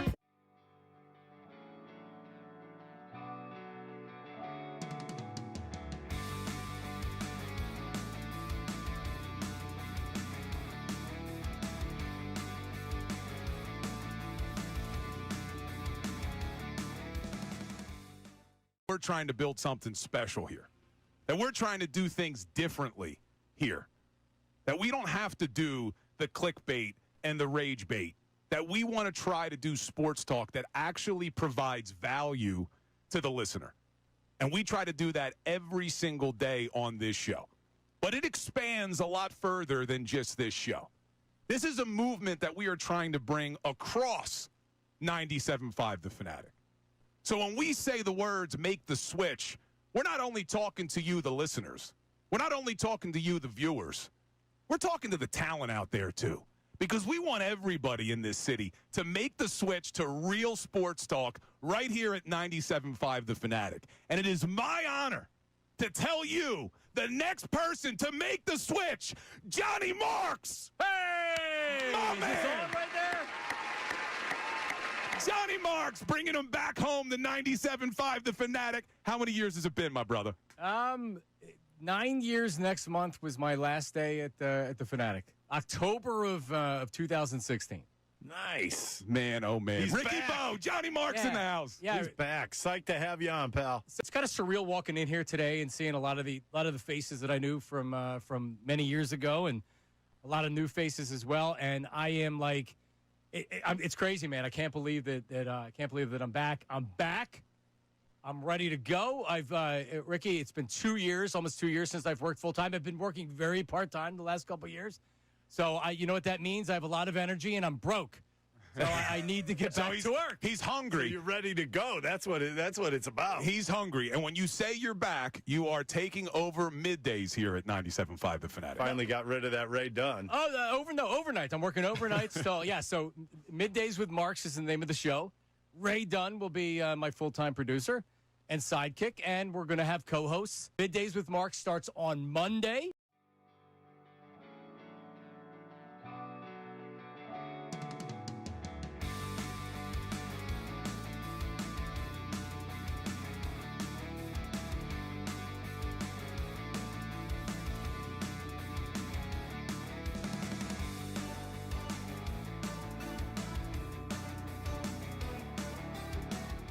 Philly fans, you are the best sports fans in the world. You're not stupid, so why should you have to hear outlandish takes that make you shake your head? You shouldn't. That's why Unfiltered is the show for you. Each afternoon from 2 to 6, we only bring you honest opinions and analysis. We may not agree all the time, but what you hear is what we genuinely believe. It's not some rage bait to try to spark conversation. So make the switch to Unfiltered with me, Bill Colarulo, my man Ricky Bo, and Silvana Kelleher.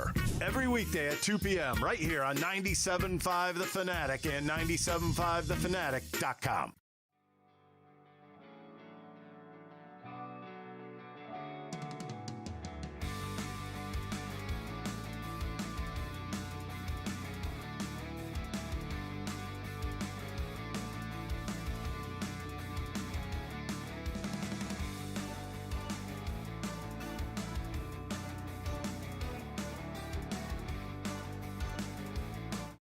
Been here on Kincade and Salciunas, 97.5 The Fanatic, and now it's time for something that we do best. It's not breaking down film. That's why we have Andrew DeCecco here with us. What we do best is we break down what other people say, and so it is time now for the Monday morning radio host. Now, the Monday morning radio host on 97.5 The Fanatic and 97.5thefanatic.com. Brought to us by who, Mr. Thomas? Of course, our friends over at Lundy Law. For over 70 years, Lundy Law has been fighting for injured people. If you need them, remember the name, Lundy Law, your injury lawyers. Visit lundylaw.com. That's lundylaw.com. So bear with us on this first clip because it's like Nick Sirianni fashion where he's going in like 75 different directions. Yes. I think when things aren't going well, maybe sometimes the feet are swimming a little bit too much where he's like, all right, let me try to give credit, but let me also try to be critical of certain things. Because it's what he's trying not to say. Exactly. Is the problem. So this first clip, he credits special teams because, again, another block, this time a punt, return for a touchdown. Cam Latu with the block, Sidney Brown scoop and score, Michael Clay doing a great job as the special teams coordinator for the Philadelphia Eagles. So Sirianni talks about that, but he also talks about the issues of not being able to play up tempo because of the way the offense was playing. Here's Sirianni. One unbelievable job by our special teams to get things started. We knew this was going to be a dogfight. I didn't care really what the score was at the end of the first half. We knew this was going to be a dogfight because this is a really well-coached, good football team with good players. So great job by them to get it started. But then our offense fed off that. You know, we were able to be on the football after completions or after good gains and really get the tempo going. In the second half, very similar, right? It's hard to do tempo when you're not successful on first and second down. So we weren't able to get into as much tempo there. Talked about it at halftime, right? When teams have leads like that, you look at a couple things, right? You look at offensively, you can't go 3 and out. And we went 3 and out. Offensively, you can't turn the ball over. Why did teams, blow those leads? Defensively, you can't. Well, we didn't turn it over. Defensively, you can't give up explosives. We gave up explosives. Now, we turned them over a couple times. Again, we were able to have enough of a lead to keep it on, but that's not how we want to play. And we want to be aggressive, and that's not how we want to play the second half. I know the defense gave up those explosive plays, but they're so low on my list of things that I'm going to be critical of. Because they were gassed. The Eagles' offense didn't give them any time to breathe. They didn't, and also too, they're such anomalies. Right. Those plays we're not used to seeing them, and they don't see. So to me, that's sort of like in one ear out the other. I don't expect that we're going to be talking about them weeks to come, giving up 70-yard touchdowns. There is one thing though I stole last night, and I wrote it down watching the NFL, the NBC coverage. Sure. They talked about the pregame. Through 3 weeks of the NFL, so before this week's games, 28%, there were 28% more defensive starters playing on block teams. Yeah. I think it's great. So teams are now. I read you that article last week. So they went and then I guess did research on the amount. So compared to last year, 28% more teams are using defensive starters on special teams. Especially now that kickers can make them from 60 with ease, you don't want to let them have it with ease, right? Like you're going to want to put your best players out there, and I love that Jalen Carter and Jordan Davis are out there for block. Even last year, Jordan Davis played over 100 special team snaps. Cooper DeJean's on the kickoff team. Jalen Hurts on the kickoff team. Put your best players out there. There's a buy-in. There's a buy-in. Especially with field position, how much that matters. And they know how critical the third phase is, and they want to contribute to it. That's awesome. All right, some more from Sirianni. There was a moment, you and I didn't see it on the broadcast because we were at the game, but Sirianni was jawing a lot yesterday. I did see it, with Baker Mayfield, and then Tom Rinaldi had a report on it. It became so big that they were actually discussing it during the broadcast. Here was Nick Sirianni on some of the heat that he was getting for it, because there are people that have an opinion of Sirianni that they don't like him, so they look for things to not like him even more with. Here was Sirianni talking about his back and forths with Baker Mayfield. Baker and I, go back to when we practiced against him when we were in Indy, when he was at Cleveland. His quarterback coach, actually, Ryan Lindley, who was there then as his quarterback coach, played for me when I was a quarterback coach. So I got to know Baker. I got a lot of respect for him. I think he's a competitive dude. Just talking a little bit back and forth right there because, we know each other. And again, like I said to him, besides our guy, he's one of my favorite guys to watch in the NFL. I said that to him after the game because I got a lot of respect for him.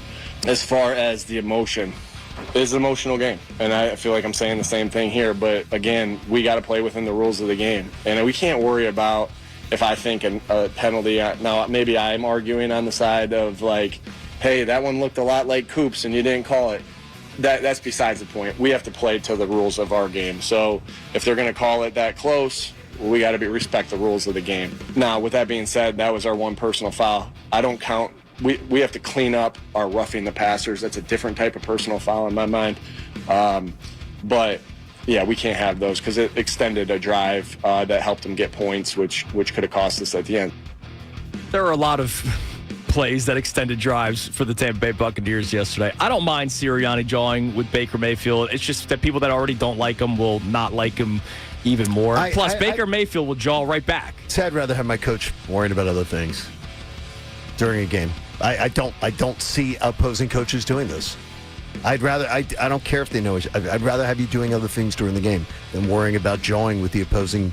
Yeah, but here's the deal. Because people already feel certain, like the broadcast will now look for things, right? Let's try to find Sirianni mean mugging. Let's try to do something. I'm not making a big deal of it. I'm sure coaches to me, talk all the time. I'd rather have but not jawing with opposing quarterbacks. I'd rather have my coach worrying about other things, focusing on other things during a game, not getting engaged in that.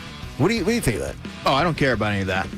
That has no bearing on me. I just analyze the game and cover the team. I mean, I wasn't even privy to that until you guys just brought it up. Well, when you see the video of it, it's just like I just think But I'm sure coaches do it all the time. I'm sure they do. Yeah, see it? I'm pretty sure it happens. You mean to say you wouldn't see it? You only see it because Sirianni does it? He's such a storyline. You just saw the Liam Cohen and no, that's Robert after Saleh a game. thing. Those two on the field. That's a different thing. This is during the game. The opposing quarterback being jawed at by Andy Reid jawing at the opposing quarterback, Dan Quinn jawing at the opposing quarterback. I don't see this, and I do not see that in NFL games. If it happens, I'd have to see it because I don't see it. Well, and I think it's going to be highlighted now. It will continue, or already is highlighted. Let's see what Sirianni's actions are on the sideline. I don't remember really hardly ever seeing it. All right, well, we'll do some research. Lastly, here's Jalen Hurts talking about sort of the way the Eagles' offense was playing out, and again, ultimately, all he cares about is a win. You're not looking at the scoreboard. You don't play the game that way. And if that question makes me want to watch the film and be as critical as I can be of, assessing it from that perspective, having a clicker in my hand. But, when you're going out there and you're playing a game, it's about execution. It's not about looking at the scoreboard. It's not about what anyone else is doing. Obviously, you have a ton of trust in everybody around you to go out there and make plays. And that was a big time playing the game. At the same time, the game goes on. So you have to play the game as such. Those plays matter. Those plays are important. Those plays build a next level of enthusiasm and energy. But we know those things can end and begin at any moment. So just gotta play within yourself each play and take it a play at a time. But great overall complimentary play. With it starting like that and defense playing the way they did, and then us being able to capitalize in the first half and then being able to hold them off in the end. Problem is, I don't want to just hold them off. Exactly. Like, I want to. He said you never know when those moments can start up again. They never started back up in the second half. They never did. Right. And that can't happen. I mean, he was long talking that answer. But you say it can't happen, but they won 20 of 21 games. Right. I mean, but is that sustainable? I don't think so. And that's what A.J. Brown said a couple of weeks ago. Yeah, I mean, they have to be able to play a complete game. Because eventually you're not going to have a blocked field goal, a blocked punt that's going to spot you, points. You have to go out there and you have to execute. It's too talented of a team to not be able to play a full 60 minutes. I would tell you, by the time we're eating the candy that Coop doesn't want out of his Halloween basket, I think we're going to be talking about a much different Eagles team. I'd love to see the schedule, the competition lessons in October. It was a rough first month. And I think they clean up a lot of this stuff.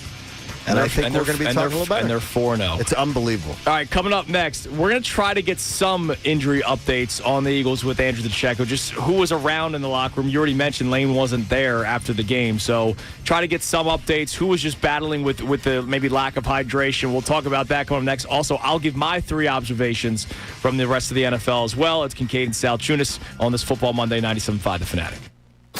Now on 97.5 The Fanatic Sports Update. A tough win in Tampa. I'm Connor Thomas, and the Eagles moved to 4-0 yesterday with a tight 31-25 win over the Bucs down in Tampa Bay. They scored 24 points in the first half, but the offense stalled in the final 2 quarters. Eagles didn't even complete a pass in the entire second half. Had minimal yardage as a result. Nick Sirianni talked about it after the game. We didn't coach well enough. We didn't play well enough in the second half. We were able to hang on for the win because the defense was able to get us some turnovers. Second half, I'm not sure any of us played or coached to our standard there on offense. That first half is about as good as you can play. And because of that first half, largely, the Eagles are still undefeated. They hung on, and they're one of two undefeated teams in football, joining the Buffalo Bills. Nick Sirianni will meet with media today at 3:15 this afternoon. The Phillies walked it off on the Twins in Game 162 in the 10th inning to wrap up their regular season with 96 wins, second-best record in all of baseball. They're going to be the 2 seed in the National League playoffs. Game 1 of the NLDS is Saturday, October 4th, against the winner of the Dodgers-Reds wildcard series. Yes, the Reds, the Mets, were eliminated yesterday by losing to the Marlins 4-0. Don't miss the debut of Middays with Marks coming your way at 10 a.m. here on The Fanatic. This update is brought to you by Groundworks, your trained and certified expert for basement waterproofing and foundation repair since 1997. Book your free inspection at groundworks.com. I'm Connor Thomas on your home for the best birds coverage, 97.5 The Fanatic and 97.5thefanatic.com. The Philadelphia Phillies are...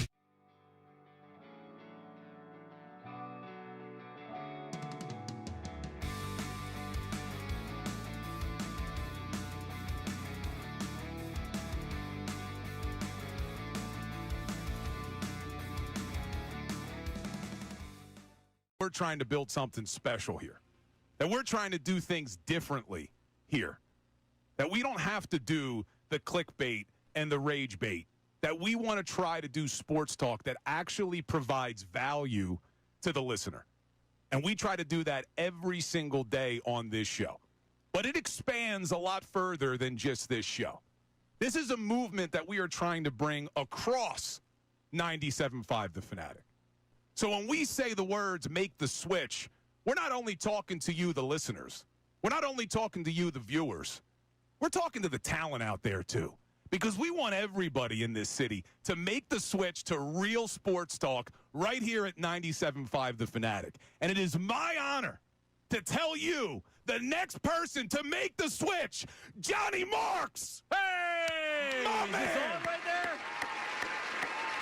Johnny Marks, bringing him back home to 97.5 The Fanatic. How many years has it been, my brother? 9 years next month was my last day at the Fanatic. October of 2016.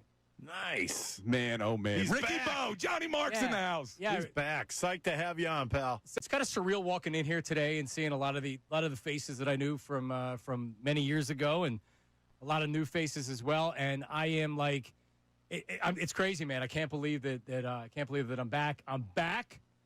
I'm ready to go. Ricky, it's been 2 years, almost 2 years since I've worked full time. I've been working very part time the last couple of years. So you know what that means? I have a lot of energy and I'm broke. So I need to get back to work. He's hungry. So you're ready to go. That's what it's about. He's hungry. And when you say you're back, you are taking over middays here at 97.5 The Fanatic. Finally got rid of that Ray Dunn. Oh, overnight. I'm working overnight still. Yeah, so Middays with Marks is the name of the show. Ray Dunn will be my full-time producer and sidekick, and we're going to have co-hosts. Middays with Marks starts on Monday.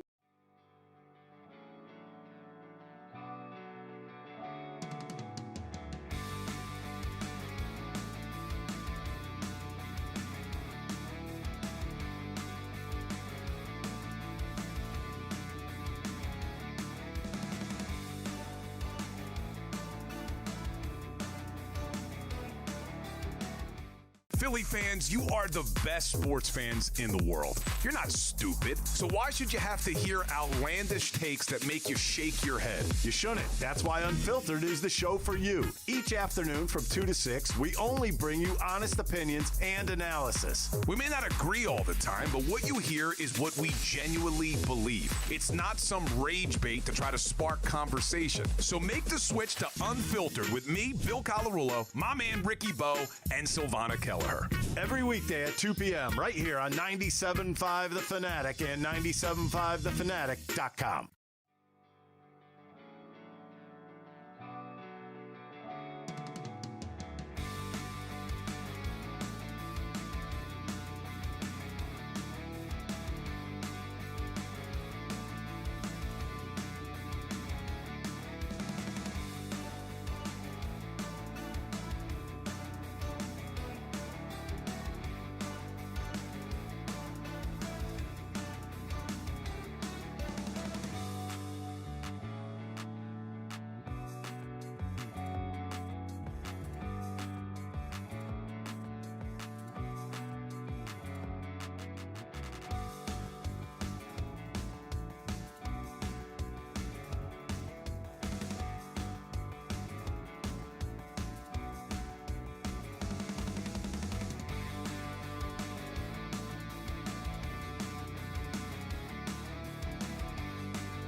we're trying to build something.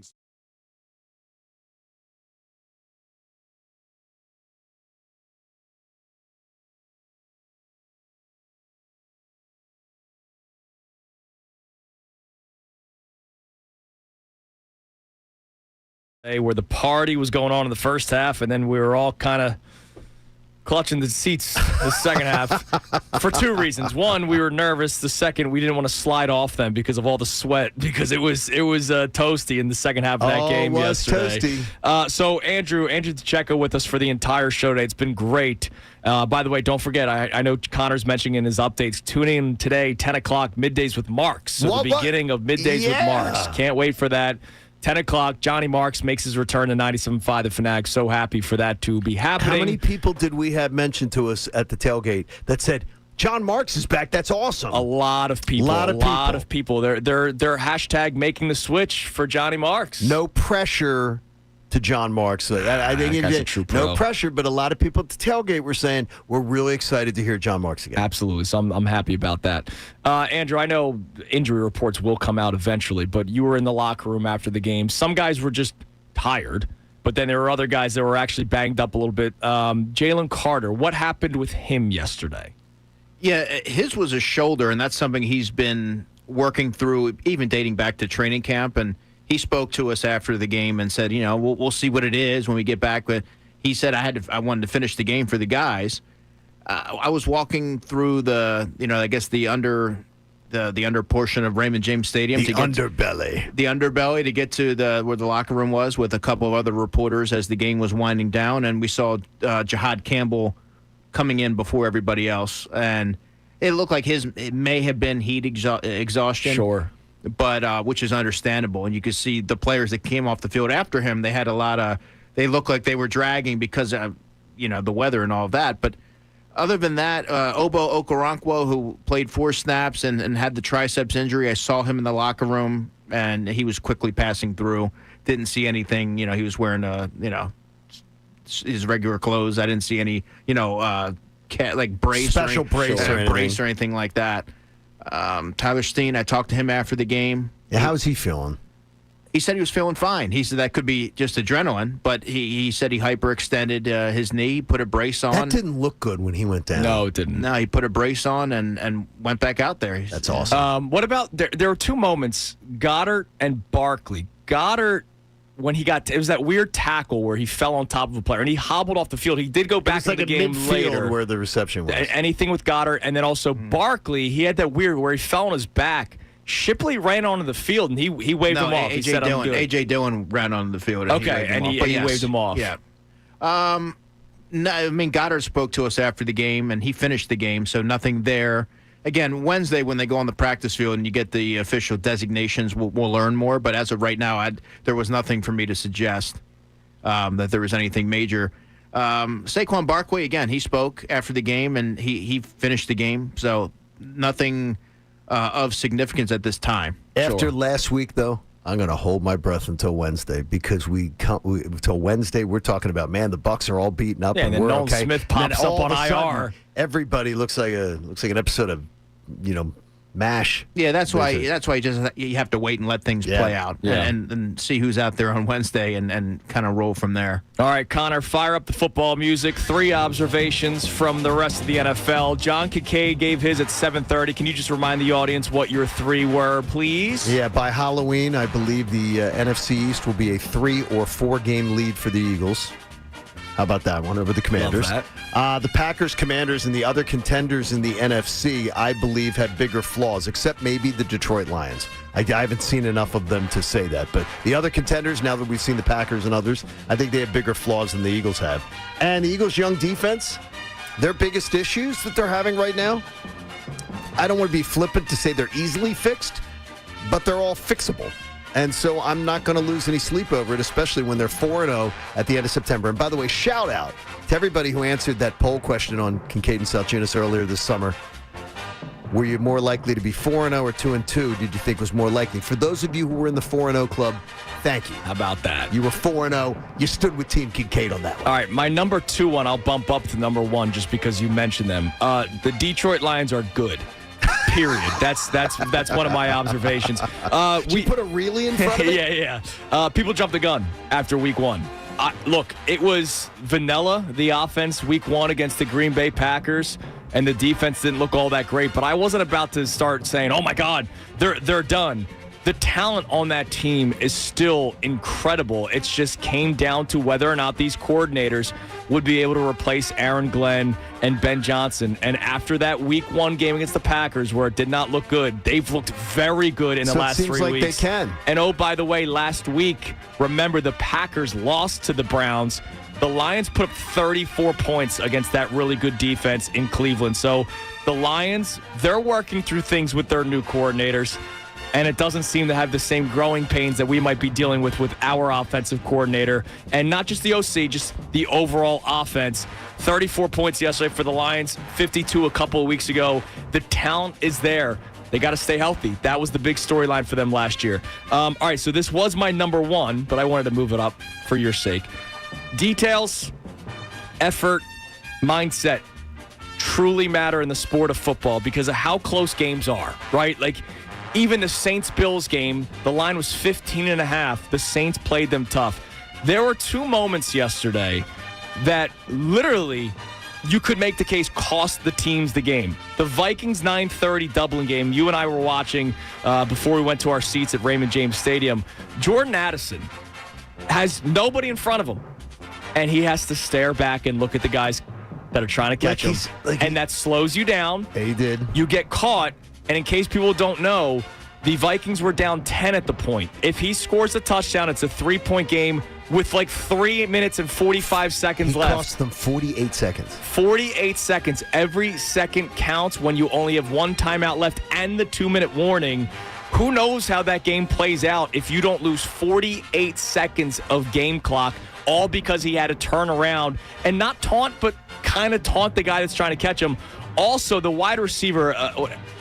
Adonai Mitchell, is that his name for the Colts? Did you see the touchback? That's unbelievable. He has to put his arm out, and it slips out of his hand, and it's a touchback. In case you didn't see it, just watch what happened in the Colts game. You can find it on social media. He was 1 yard away. He did the opposite of the Deshaun Jackson. Remember D-Jax dropping the ball before the goal line? He stuck his arm out as if he was handing a baton to the next runner. And as he did it, he only had one hand on the ball, and maybe his hands aren't big enough. It slipped out, goes out of the back of the end zone. Would have been a touchdown.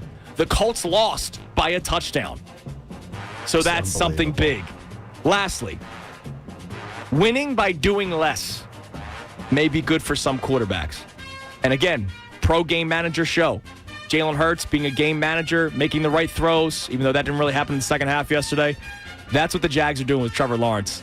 Liam Cohen, the offensive guru that he's supposed to be, doesn't just mean gadget plays and explosive plays. It's let me put Trevor Lawrence in the best position possible. That Jags team, 3-1. One of my picks this past Friday against the 49ers. Trevor Lawrence is playing pretty well this season. He's still not the next Peyton Manning, but they're having him do less. They're utilizing the ground game. It's not just big shot plays. It's not explosive plays. It's, hey, let's work with what we have here. And you had Travis Etienne, who a lot of people were writing off after last year, have a big game yesterday. Winning by doing less for some quarterbacks is good, and that's what Liam Cohen's doing for Trevor Lawrence when he's not, talking about I'll end you to Robert Saleh after the game. I got to be honest with that Liam Cohen thing too. He's got brass balls though to say something like that to Robert Saleh. Oh yeah. Well, he knows he said it in a setting where Robert Saleh would not take a swing at him. Sure.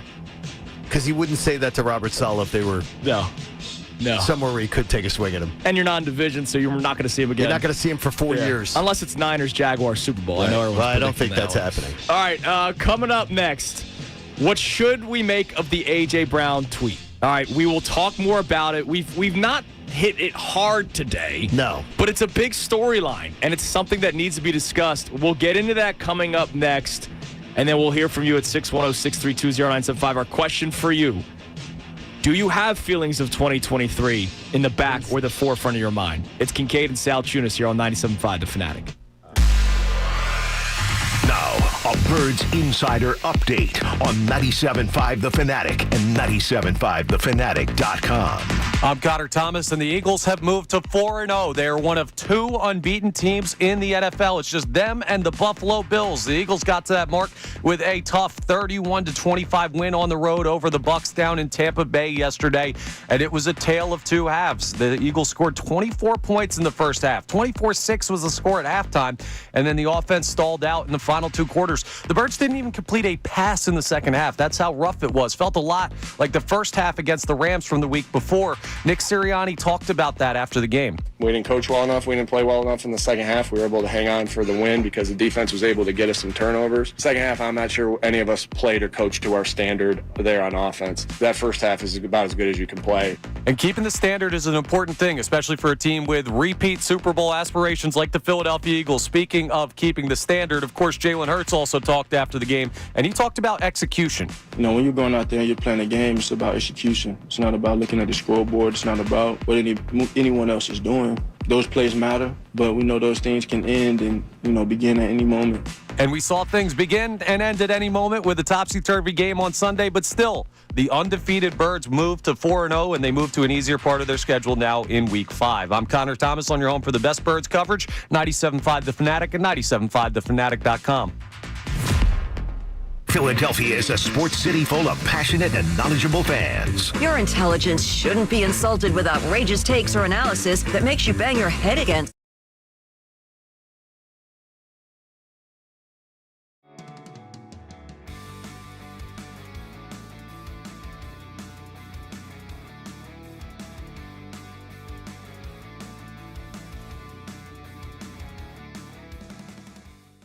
We're trying to build something special here. That we're trying to do things differently here. That we don't have to do the clickbait and the rage bait. That we want to try to do sports talk that actually provides value to the listener. And we try to do that every single day on this show. But it expands a lot further than just this show. This is a movement that we are trying to bring across 97.5 The Fanatic. So when we say the words "make the switch," we're not only talking to you, the listeners. We're not only talking to you, the viewers. We're talking to the talent out there, too.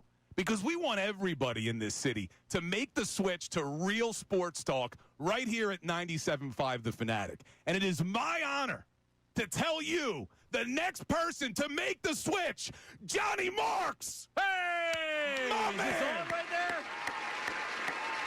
Johnny Marks bringing him back home to 97.5 The Fanatic. How many years has it been, my brother? 9 years next month was my last day at the Fanatic. October of 2016. Nice. Man, oh, man. He's Ricky back. Bo, Johnny Marks in the house. Yeah, He's back. Psyched to have you on, pal. it's kind of surreal walking in here today and seeing a lot of the faces that I knew from many years ago, and a lot of new faces as well. And I am like, it's crazy, man. I can't believe that I'm back. I'm back. I'm ready to go. Ricky, it's been 2 years, almost 2 years since I've worked full time. I've been working very part time the last couple of years. So you know what that means? I have a lot of energy and I'm broke. So I need to get back to work. He's hungry. So you're ready to go. That's what it's about. He's hungry. And when you say you're back, you are taking over middays here at 97.5 The Fanatic. Finally got rid of that Ray Dunn. Oh, overnight. I'm working overnight. So Middays with Marks is the name of the show. Ray Dunn will be my full-time producer and sidekick, and we're going to have co-hosts. Middays with Marks starts on Monday.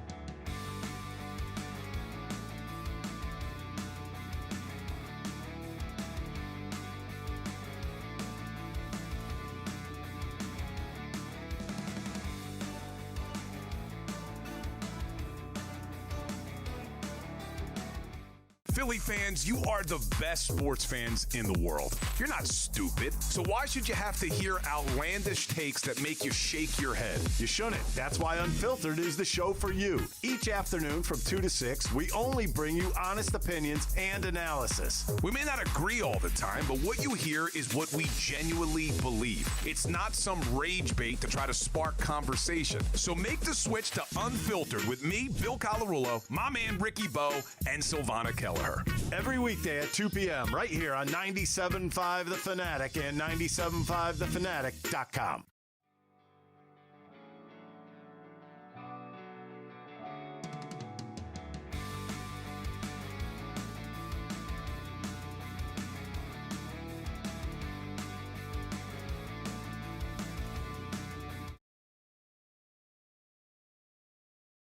Here on Kincade Salciunas, 97.5 The Fanatic, and we're joined by Andrew DeCecco. He's been with us since the start of the show today. Second cup of coffee. Yep, same. It's been beautiful. By the way, no caffeine this morning for me. I'm like, I can feel it. I'm sorry for Why don't you drink coffee? We're at the Beasley Media Group stations here in St. Petersburg, Florida, and they've been great hosts. I mean, first off, just allowing us to use the studio, it's been great, but the coffee, the kitchen that they have, some of us don't. Like, it's great that what they have down here, and like they've been tremendous hosts. Really great, nice. And the people are awesome. Like, really nice. Everybody here is spectacular. Not that we don't have good people back in Philly. Can't wait to get back home and do the show back in studio tomorrow. Speak for yourself. I like it here. I might never come home.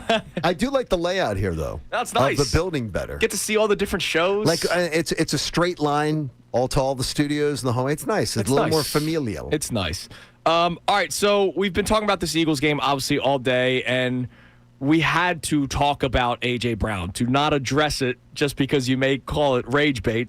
Shout out to Bill Colarulo. Thank you, Bill Colarulo. No, it's a problem because the messaging from A.J. Brown's tweet does not go alongside the actual message, right? I used the example earlier. It's a doctor telling you to quit smoking, and then after your appointment, they go outside and they take a smoke break, right? He posts the quote that says, if you're not welcomed, not listened to, quietly withdraw. Don't make a scene. Shrug your shoulders and be on your way. He did exactly the opposite. Come on, brother. He did exactly the opposite because he's created a scene, and he's created that. And here's one. I have the first guy who responded to us after we talked about it on Twitter this morning.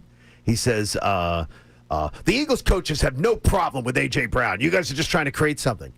I guarantee with a capital G, that his coaches are not happy that he did that. And by the way, we're not trying to create anything. And AJ created it. Stop this. And it is 100% a guarantee that the coaches do not like that he did that, because you do not call out one of your coaches or coaches by doing that. You don't do it. You can do it behind closed doors.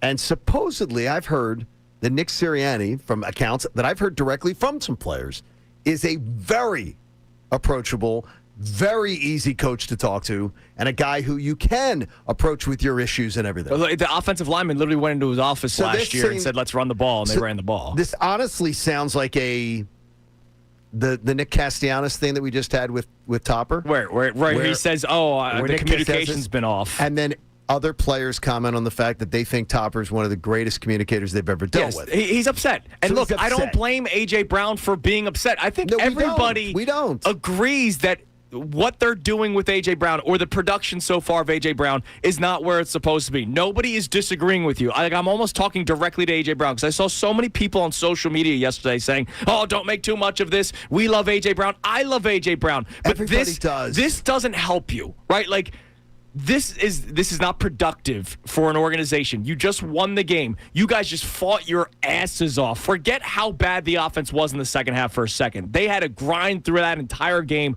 where it was 120 degrees on the field, the feel-like temperature with the humidity, the sun beating down upon them. You guys just fought your rear ends off. The defense had to do whatever they could that your offense could not do, and you have to put out that cryptic tweet afterward, and then you got Eagles fans going, oh, come on, don't try to make something of this. No, stop. He should never have made it. The reason why we're talking about it is because he started it. So enough with this. He did this.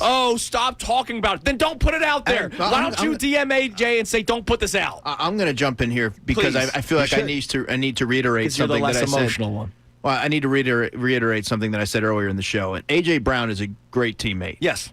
Okay, he's very well respected in that building. He's one of the best receivers in the game. So, please, I mean, let's not get carried away here. He made that decision to do that. Do I agree with it? No. But let's not paint A.J. Brown all of a sudden to be a villain. Okay? No, I mean, is this behavior, it's toxic behavior. I mean, according to you, I mean, it's toxic behavior. Do you think all 52 teammates said, "Oh, we're fine with that post"? You think everybody's saying, "Yeah, it's good," and the coaches are like, "Yeah, it's good"? Do you think you think everybody feels that way? No. Do you think it's good? I don't think it's productive. But I already gave you my answer. No, I wouldn't have done it. It's not productive behavior. It's not something that you don't do this. You don't air dirty laundry out. And more importantly, if you're going to be Mr. Confucius and put out let me share my wisdom tweet, then read the damn tweet that you're putting out. Because what it told you to do is what you should have done. If you actually read what you tweeted out, it told you what you should have done. If he had actually read it and comprehended it, it would have told him, zip your lip, be quiet, and then take it up behind closed doors. Again, A.J. did not speak after the game, John, so he didn't have a chance to talk. Did he have the option to speak? He did have the option to speak. He opted not to.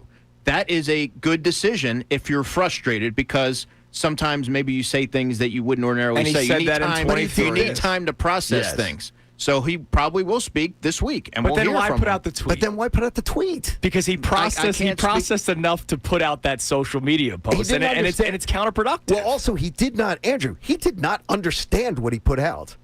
Everything he literally was counter. It's counter. His behavior, what he did was exactly counter to what he tweeted out. I know. I've covered AJ for over 3 years now. Everything he does is intentional. He's a smart guy. But what I will always say, and again, I'm saying this again, I'm really driving this point home. He is a great teammate and beloved in that building. And nobody on this show is saying that he's not.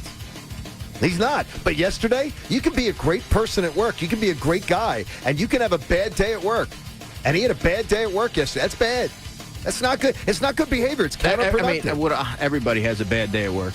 You do, and you can call it that, though. You've never had a bad day. Yes, he has. He had one day. I had a few. Yeah. All right. Coming up next, I want to ask you this because you know this locker room inside and out.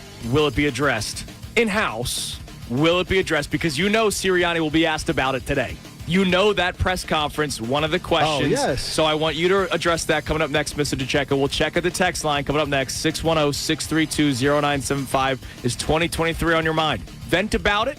Be honest about it. Or you can say, hey, no, it's not on my mind. This team's different. That's how I feel. It's Kincade and Salciunas on this Football Monday, 97.5 The Fanatic. Now on 97.5 The Fanatic Sports Update. The Eagles take down Tampa. I'm Connor Thomas, and the Eagles moved to 4-0 yesterday with a tight 31-25 win over the Bucs down in Tampa Bay. The Birds got it rolling to start. They had 24 points in the first half, up 24-6 at halftime, and then the offense stalled out in the final two quarters. The Eagles didn't even complete a pass in the second half. They had minimal yardage as a result. Nick Sirianni talked about it after the game. We didn't coach well enough. We didn't play well enough in the second half. We were able to hang on for the win because the defense was able to get us some turnovers. Second half, I'm not sure any of us played or coached to our standard there on offense. That first half is about as good as you can play. And that first half was good enough to get the Eagles to 4-0. Yes, they did still win, even with the struggles at points yesterday. One of only two teams left undefeated in the NFL, along with the Buffalo Bills. Sirianni will meet with the media at 3:15 this afternoon. The Phillies walked it off on the Twins in the 10th to wrap up their regular season yesterday. 96 wins for the Fightins. Second best record in all of baseball. They're the 2 seed in the National League playoffs. Game 1 of the NLDS is Saturday, October 4th against the winner of Dodgers-Reds. The Mets eliminated yesterday by losing to the Marlins. Don't miss 10 a.m., the debut of Middays with Marks. That's going to be a lot of fun. This update is brought to you by Park Whiz. Parking shouldn't slow you down. Park Whiz gives every driver a shortcut. Book ahead, save up to 50%, and skip the hassle of circling the block. Park smarter, park faster, Park Whiz. Download the Park Whiz app and save when you park. I'm Connor Thomas on your own for the best Birds coverage. 97.5 The Fanatic and 97.5thefanatic.com.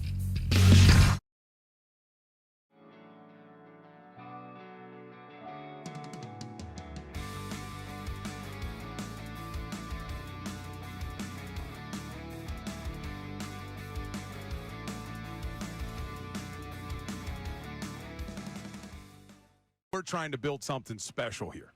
That we're trying to do things differently here. That we don't have to do the clickbait and the rage bait that we want to try to do sports talk that actually provides value to the listener. And we try to do that every single day on this show. But it expands a lot further than just this show. This is a movement that we are trying to bring across 97.5 The Fanatic. So when we say the words make the switch, we're not only talking to you, the listeners. We're not only talking to you, the viewers. We're talking to the talent out there, too.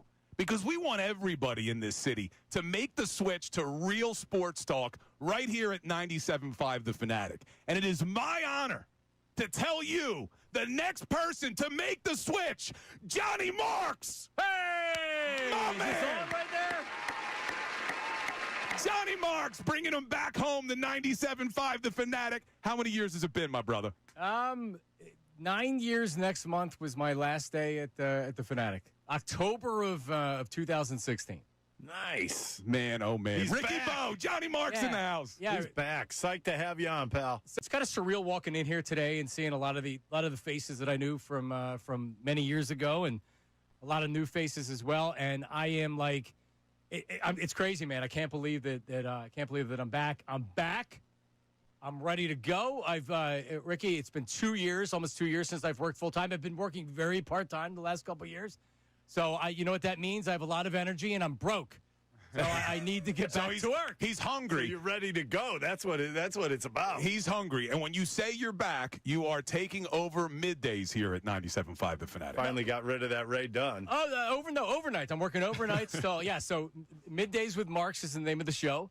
Ray Dunn will be my full-time producer and sidekick, and we're going to have co-hosts. Middays with Marks starts on Monday.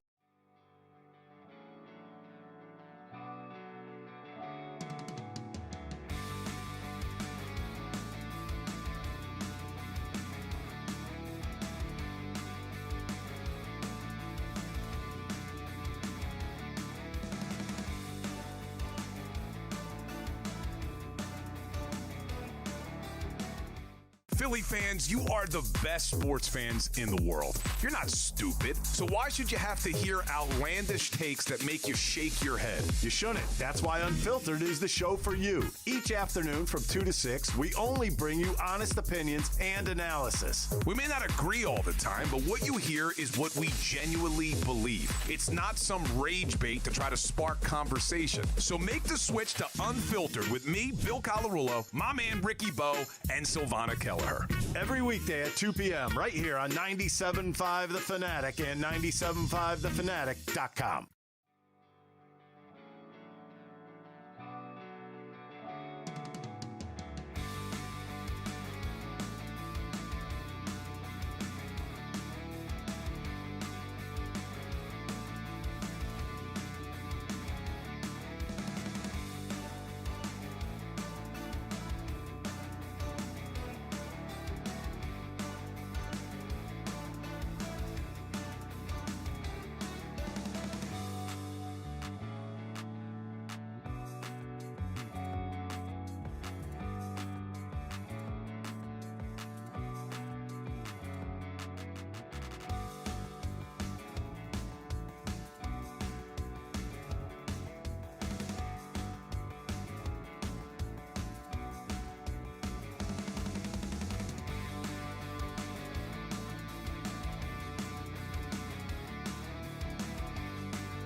We're trying to build something special here. That we're trying to do things differently here. That we don't have to do the clickbait and the rage bait. That we want to try to do sports talk that actually provides value to the listener. All right, last segment obviously got heated in a good way, a respectful way. And none of us are going to put out cryptic tweets after the show. Oh, no, I am. I'm crafting one right now. Oh, About are you right now? I am right now. I'm crafting one about him right now. So Bring it on. I probably won't even see it. we know I don't even think he follows me. We know how tremendous the Eagles' PR staff is, but I think He'll be prepared today. I think Connor's great Division III schools PR staff could have the head coach prepared for today's press conference, because you know that's going to be one of the first questions. It's going to be something to the extent of, have you gotten a chance to talk to A.J. Brown? So, Andrew, you're at these press conferences. You're in the locker room. You speak to the coaches. You speak to the players. I can only imagine this has probably already been addressed with A.J. Brown, or maybe at some point they will talk before today's press conference. I know Nick Sirianni is going to give the cliche answer of everything that we do is in-house, but do you believe it's been addressed, and how do you think Sirianni will handle it today during the press conference? Yeah, I'm sure it's been addressed already. The Eagles tend to get out in front of things and nip it in the bud internally. You know, that everything that Nick Sirianni handles, it's going to be handled in-house, and they're not going to convey or delve into their conversations. And I think that stems from their culture and the confidence that they have in one another. In terms of what those conversations may be like, I'm not going to sit here and speculate. That's not what I do. Sure. That would be disingenuous to the audience. But yeah, I mean, I assume that they've already had those conversations. You see the point you just made, though? You just made my point for me. The culture that they have, how Nick Sirianni handle things internally, don't do things. Nick Sirianni today will treat A.J. Brown the way A.J. Brown should have treated whoever, and we suspect it's his coaching staff, but whatever, how he should have treated them yesterday when he put out that cryptic tweet. Keep things in-house.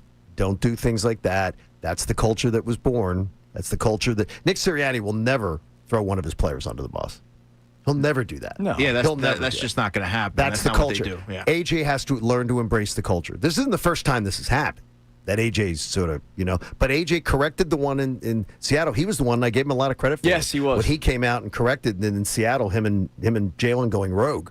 Right. He came out and he didn't let Nick Sirianni. Nick Sirianni took the bullet, and then he came out and corrected the whole record on that incident. So I think is a good man, and I think that's the big thing to take away is from your observations. You interact with this guy often. He's a good man. And I think whatever he can do, everything gets fixed. Our man Stan from Drexel Hill tweeted at us about the A.J. Brown tweet, and he says, only reason I don't care, to be honest, is because that's typical wide receiver stuff. They're divas. It's just what they do, in my opinion. It's not a lie. But I understand that, and I saw the tweets yesterday. There's a funny tweet that somebody posted that gets repurposed all the time when a tweet like this happens, where it's like, the way a quarterback says things, the way a running back says things. Oh, yes. And then the wide receiver always has to have like the cryptic message that people are trying to figure out. But, I saw that. But I don't get it. Like, seriously, like, I understand that A.J. Brown is maybe frustrated with his production, and he has used the media to express that. Not in a bad way, like, oh, I'm not getting the ball. Yes. But a couple weeks ago when he said it's a fair question to ask if this is sustainable, and nobody had a problem with it. I'll go back to last year following the Panthers game when they asked him, hey, what's something that needs to improve? And he said the passing offense. That wasn't the problem. It was then Brandon Graham later that day or the next day talking about how there's beef between Hurts and A.J. Brown. Like, nobody complained about what A.J. Brown said last year because I think we all agree it can't be this way. It has to get better. Nobody's saying A.J. Brown's there's anything wrong with him being frustrated. It's just when you do this kind of stuff, it's counterproductive.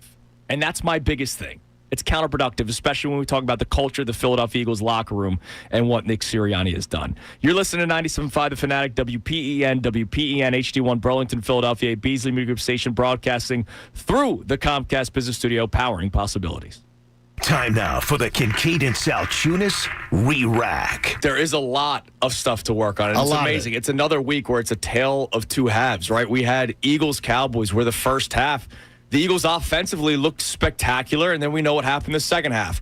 And as more and more time goes on, I like to try to give the context of the weather delay, the 1 hour lightning, and we then all know that's nonsense. Well, because then, week 2 happens where you're really doing nothing offensively. Then week 3 happens where, thank God, you had the second half that you did offensively, but you didn't have it the first half. And then yesterday, we're partying. 21-3, like we're having a great time. It's like, oh man, the Eagles are running away Even with this one. 24-6 at halftime, you're thinking You're feeling this fantastic. is a blowout. You go, all right, good for the kicker making it 65-yarder, which was great to see in person. That was kind of cool. But you're thinking, oh, this is nothing. This is a rout. The Heat, and you have this big lead. That's awesome for that kind of cushion.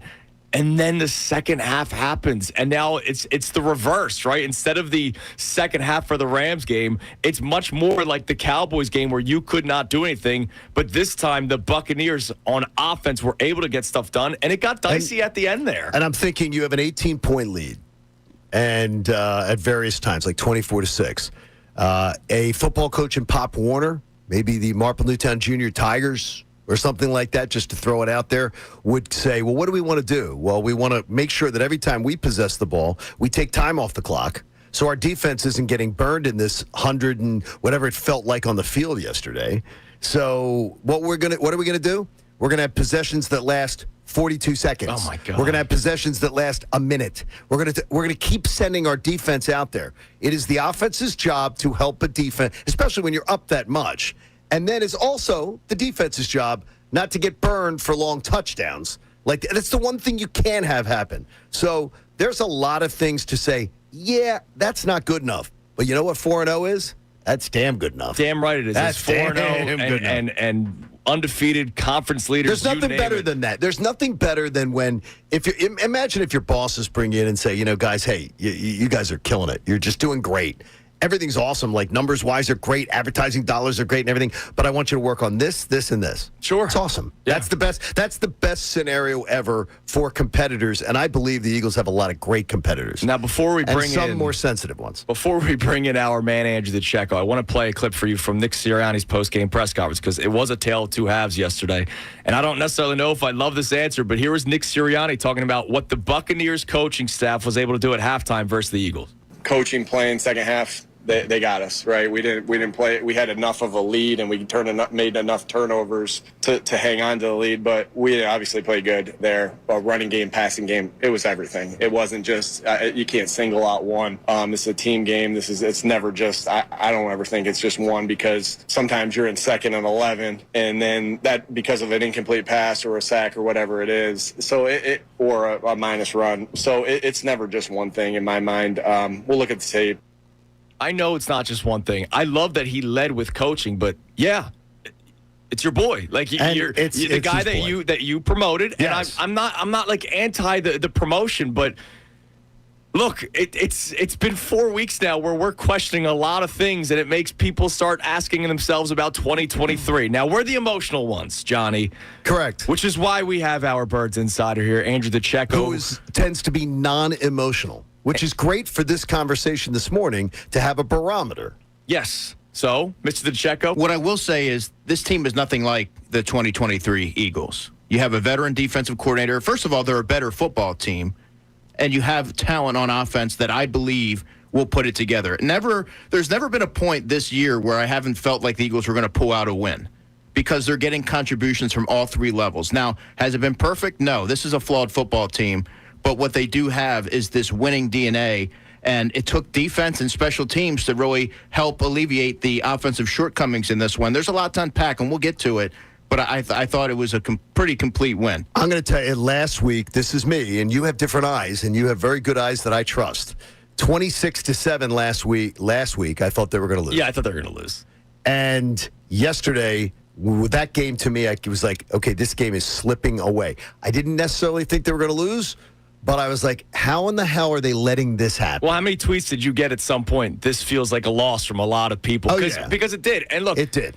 The Eagles defense, again, Vic Fangio and what he can do in the red zone, the big plays were the plays that scored touchdowns, right? It was in the red zone. They bottle it up. And Jahad Campbell with the big interception yesterday. Big time. It's spectacular what they're able to do in the red zone. But we always talk about how offense and defense has to be a marriage.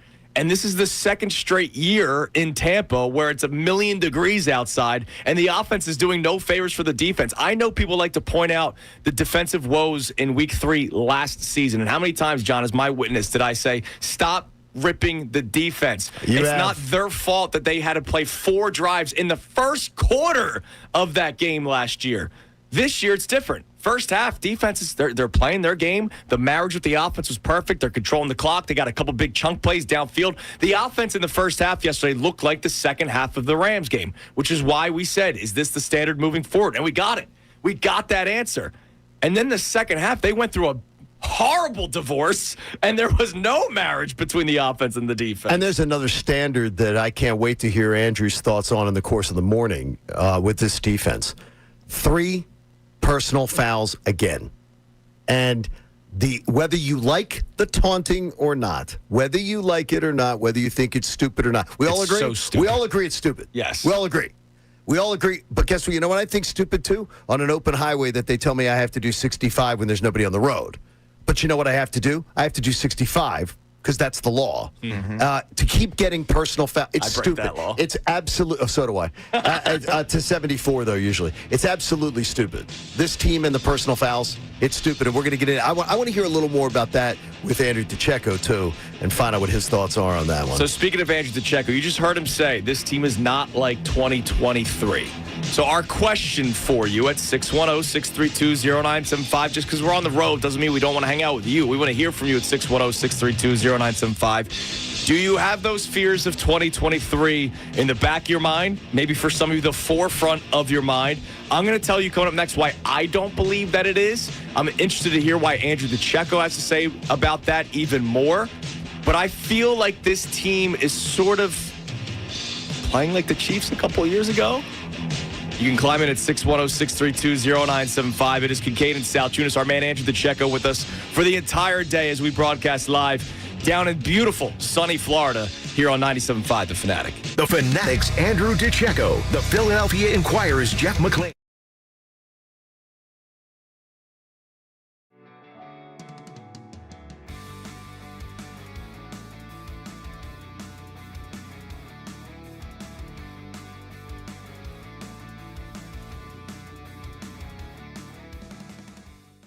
We're trying to build something special here.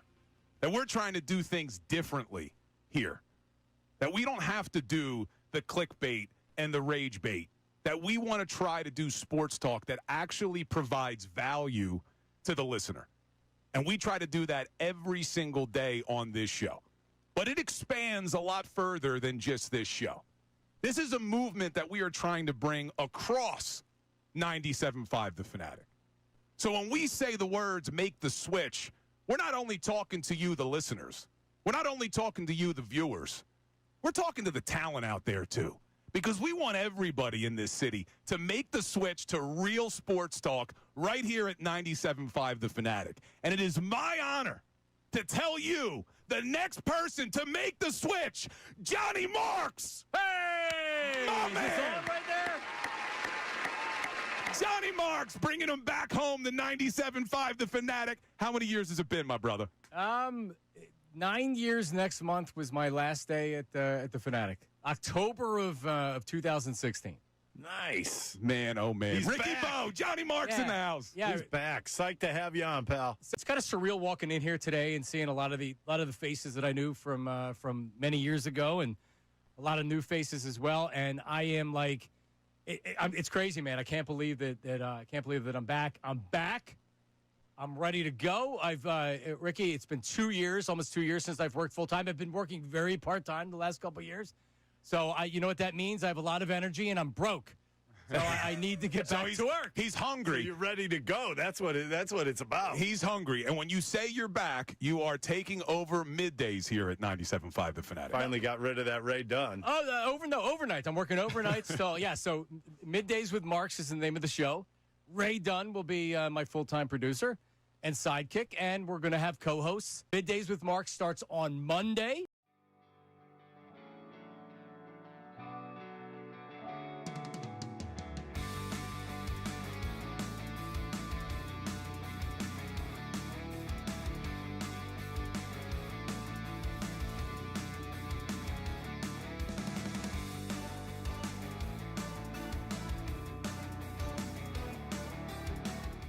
Philly fans, you are the best sports fans in the world. You're not stupid, so why should you have to hear outlandish takes that make you shake your head? You shouldn't. That's why Unfiltered is the show for you. Each afternoon from 2 to 6, we only bring you honest opinions and analysis. We may not agree all the time, but what you hear is what we genuinely believe. It's not some rage bait to try to spark conversation. So make the switch to Unfiltered with me, Bill Colarulo, my man Ricky Bo, and Silvana Keller. Every weekday at 2 p.m. right here on 97.5 The Fanatic and 97.5thefanatic.com.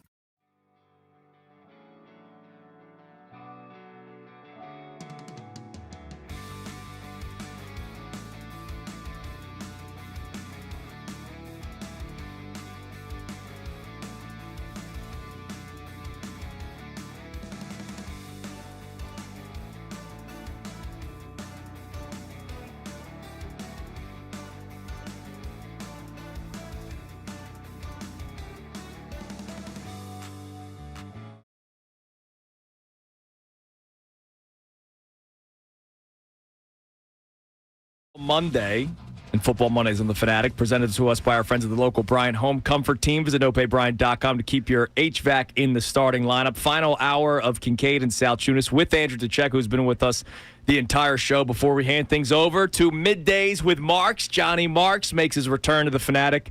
Coming up at 10 o'clock, Ray Dunn producing the show. There were a lot of people wondering, where's Ray going? Well, Ray's producing the show.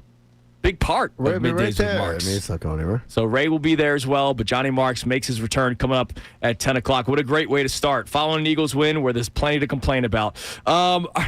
So the Eagles are 4-0, all right? And our question for you, give me a text message, Connor. Our topic for you at 610-632-0975 is whether or not 2023 is on your mind. And I do not have 2023 on my mind, even though I feel like I'm saying a lot of the same things. But I do believe winning the Super Bowl, as opposed to 2023 coming off of the Super Bowl loss where people were walking around with their heads down, I think that's a big part of this team, the growth process, knowing that they can handle the toughest of moments for the team that led to a Super Bowl last year because it was ugly through the first 4 weeks of last season. What are the people saying on the text line, Connor? Matt in New York City checks in, says an important difference between 2025 and 2023 are the turnovers. That's why 23 isn't really on my mind right now. That's a great point. It is. I didn't even think about that. But I'll say this. The turnovers or lack thereof is because of the maybe sometimes over-conservative approach, right? Like, I know that Nick Sirianni values it. He mentions it pretty much in every single press conference. We won the turnover battle, and that's why we won the football game. And, yeah, giving the opposition more chances to score points is a bad thing. But I'll also say this. Going 3 and out, I'm not going to say it's just as bad as a turnover, but throwing an interception after 1 or 2 plays versus going 3 and out, and now your defense is gassed because they're playing for the 4th drive in the 3rd quarter. Like, that's not good either. And I don't want to see a vanilla Harry High School offensive approach just because you're afraid to throw a interception. I'm fine with this defense of opening things up a little bit and being a little more aggressive and saying, okay, you're going to put the ball at risk occasionally. Sure. And we're going to count on our defense to be able to cover our backsides when it happens. I wouldn't feel the need to worry about that. So, yeah, the turnovers aren't happening, which is great. That's great. That's like step one almost, right? Like, remember last year, the first 4 weeks, turnovers were a problem. Jalen Hurts was turning the football over. They got away from it when they started running the football so well. But because defenses are playing you differently, because the offensive line isn't as good this year as it was last year, and hopefully it does get better throughout the course of the season, just not trying to turn the ball over. It goes back to what Hurts said after week 3 with Pam Oliver. We got to stop playing not to lose. And the first half of yesterday's game, they played to win. The second half, they played not to lose. Yeah, they have to play more like they did in that first half. I thought Kevin Patullo really schemed things up well. They were the aggressor. Mm-hmm. They had Tampa Bay on the ropes. And then for whatever reason, Chase McLaughlin hits that 65-yarder going into the break, injects a little bit of life into the Buccaneers, and they come out there and they put up 17 second-half points. That can't happen because it worked this week. You're able to survive in advance, but that's not always going to be the case. So it's going to take a collective effort to make sure that they don't let that happen, and you may have to deviate from your philosophy because that is a philosophy that's, under Nick Sirianni, be conservative, protect the football, and get out to an early lead and protect that. But that only works if the running game is flowing as well, and that hasn't been the case this season.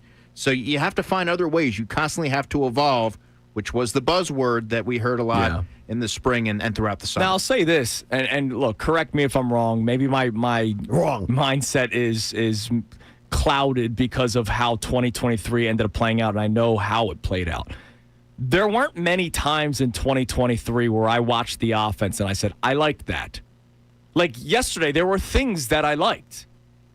There were things that I liked in week 3. There were things that I liked in week 1. Week 2, I understood the approach that they had against the Chiefs.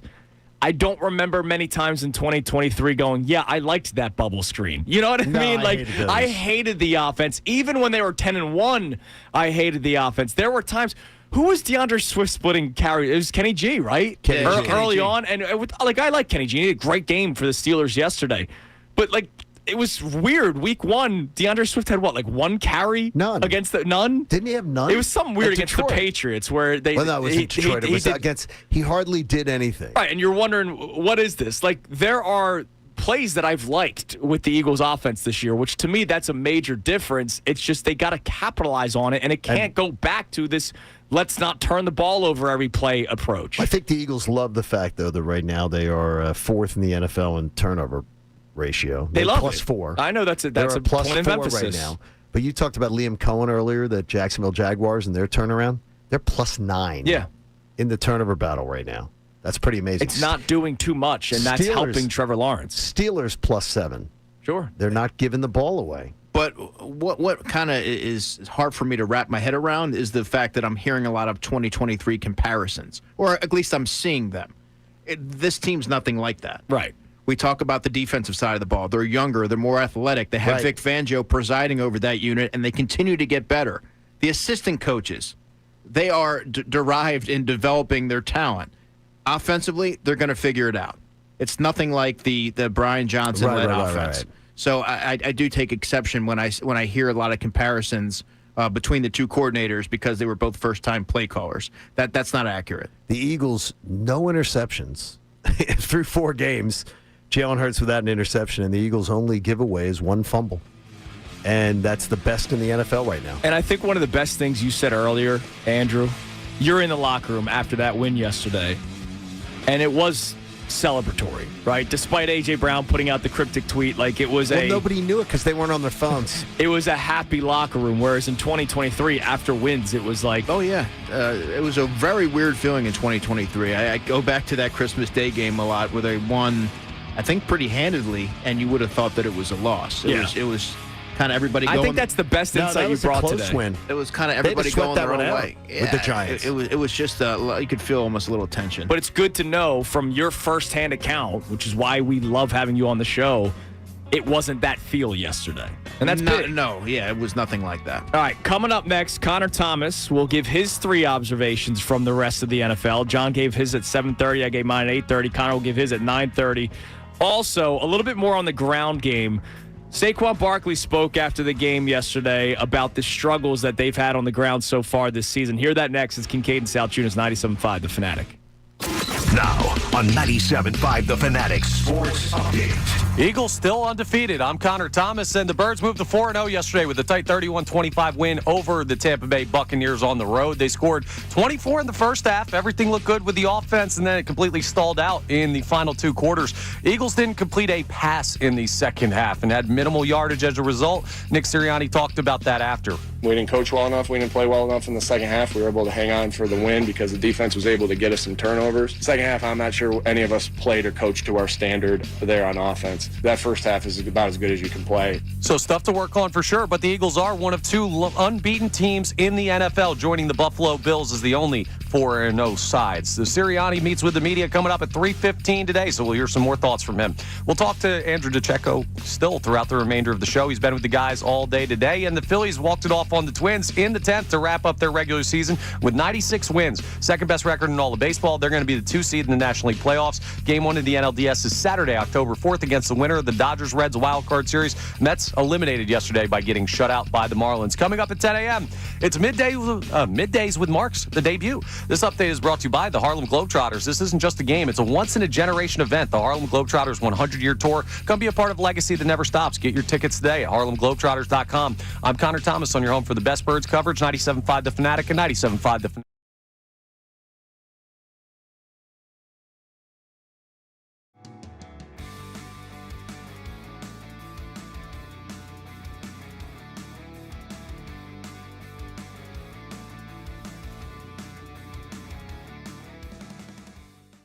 We're trying to build something special here. That we're trying to do things differently here. That we don't have to do the clickbait and the rage bait. That we want to try to do sports talk that actually provides value to the listener. And we try to do that every single day on this show. But it expands a lot further than just this show. This is a movement that we are trying to bring across 97.5 The Fanatic. So when we say the words make the switch, we're not only talking to you, the listeners. We're not only talking to you, the viewers. We're talking to the talent out there, too.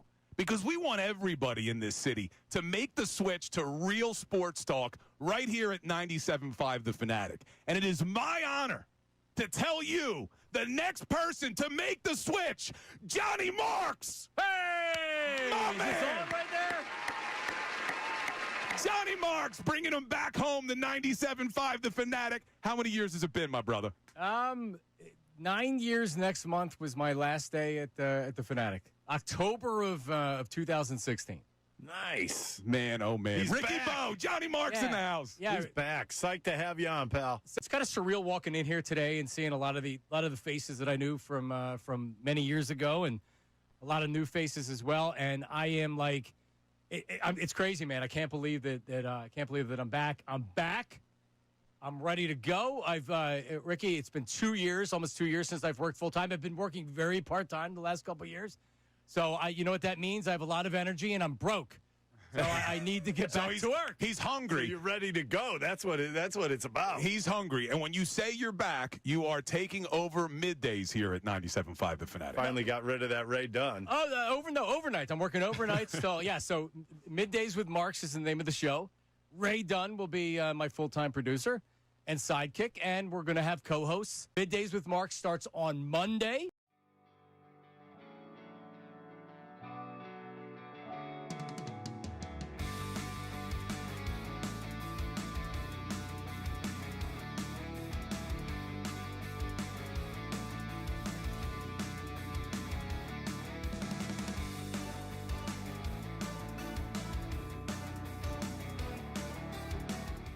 Philly fans, you are the best sports fans in the world. You're not stupid, so why should you have to hear outlandish takes that make you shake your head? You shouldn't. That's why Unfiltered is the show for you. Each afternoon from 2 to 6, we only bring you honest opinions and analysis. We may not agree all the time, but what you hear is what we genuinely believe. It's not some rage bait to try to spark conversation. So make the switch to Unfiltered with me, Bill Colarulo, my man Ricky Bo, and Silvana Kelleher. Every weekday at 2 p.m. right here on 97.5 The Fanatic and 97.5thefanatic.com.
We're trying to.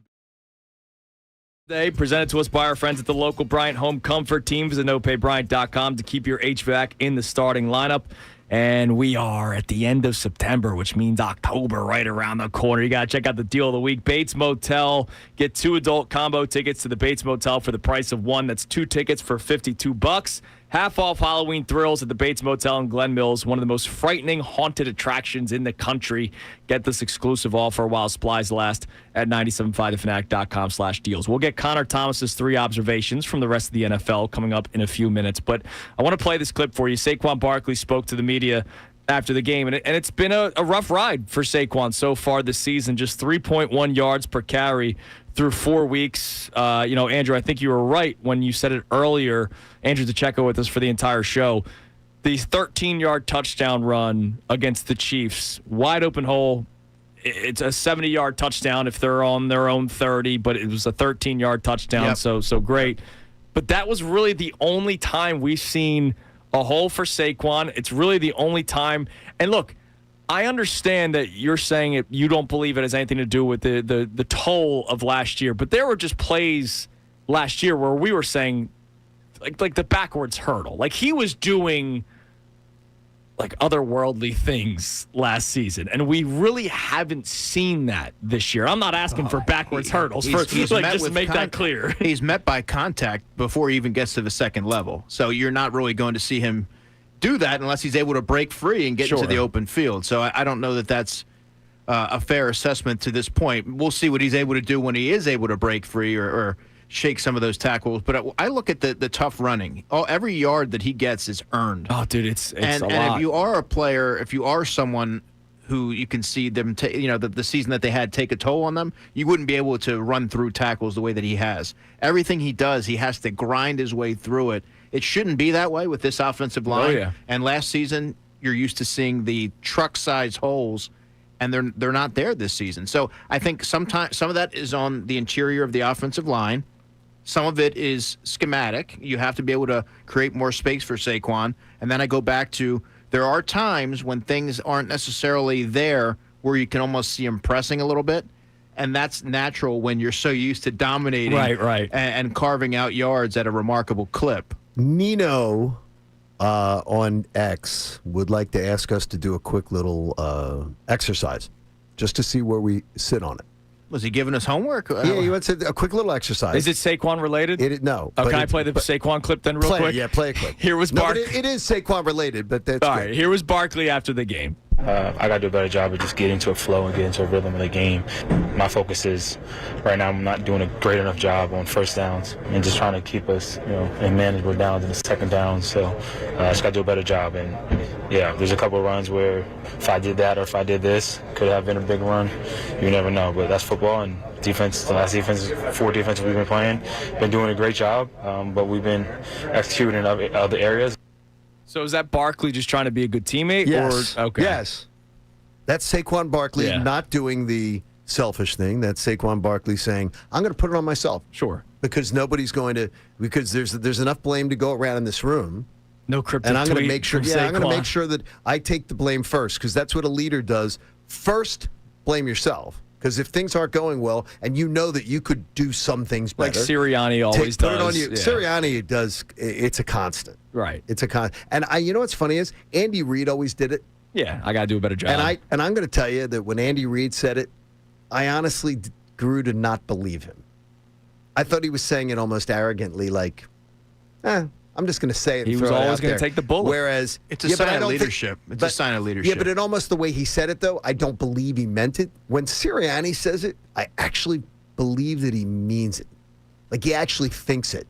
That he feels it. Oh, I can 100% tell That you he just feels it. from You know what I covering mean? him as long as I have. He means it. That he feels it. He believes it. Yeah, and I think Andy would be like, I'm going to toss this out there. I'm just saying. Just to say it. Yeah. All right, what's this exercise? Nino says, if we were to say the struggles of the Eagles offense right now, and we were to go 1, 2, 3, do you order Jalen? Your only options are Jalen, Kevin Patullo, and the offensive line. Through 4 games, you have to take all 4 games into consideration. What would you say? 1, 2, 3. I have my number As far as one being the biggest reason for issues. Sure. Through all 4 games. All right, I'll go O-line, Patullo, Hurts 3. Hurts, yesterday was the first time where I was like, Jalen played poorly in the second half. The Chiefs game, he was very efficient. I didn't really love the offense, but he did what he was supposed to do, much like week 1 against the Cowboys in the second half against the Rams. So I'll go O-line 1, Patullo 2, Hurts 3. O-line 1, Patullo 2, Hurts 3. Mr. DeCecco? Through 4 games. I'm reserving judgment until I watch this game a second or a third time. But, because I really got to he said all 4 What games. was your so thought? He said give all your 4 first 3 games. then, because you have watched the tape. Weeks 1, 2, 3. You don't have to say you don't want to. Should we put a spotlight on you? You could put a spotlight on me. No, You want answers? I don't do rankings. I got answers. Okay. I don't do rankings. Well, it's not. It's somebody asking you from your eye and what you've seen. But I don't have an order. I just know that these are certain shortcomings, certain areas what is of most glaring improvement. to you? I mean, they're all. I mean, equal. See, to me, the offensive line is the most glaring thing through the first month. The offensive line, which is we routinely. Yeah, I would agree that would be if that would be a top of mind for me. But I don't get into rankings. Then that's or anything well. like that. Then you just answered the same way we did. You did. You answered the same way we did. I want It's the answers. No, but you answered the same way we did. It's I the most answered glaring thing. how I like to answer it, and that would be top of mind for me. And that was top of mind for us. That's why we put it number 1. Is the most glaring thing that we've seen is the offensive line doesn't look like the offensive line. And we routinely in this town have said forever, we got the best offensive line in football, best offensive line in the NFL. They are not playing like it. They're not. But Colonel Jessup. Context is important, and we talked about There's this injuries and everything like that. I mean, Tyler Steen was playing, not at full strength. Lane Johnson missed a half of football, or if not more than that.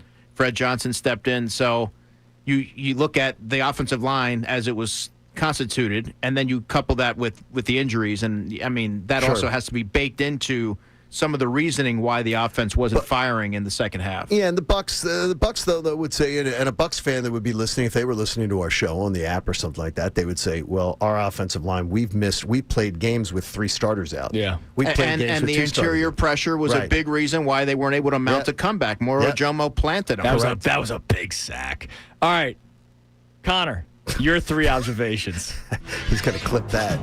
All right. Well, so at least I didn't say, speaking of head. Well, yeah, that wasn't my best lead in.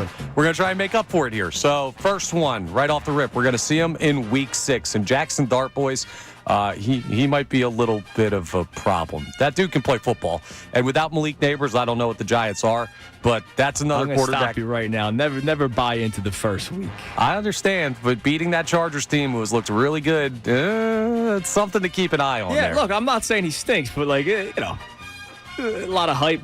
If you can win a game for the New York Giants, you deserve a little bit of hype.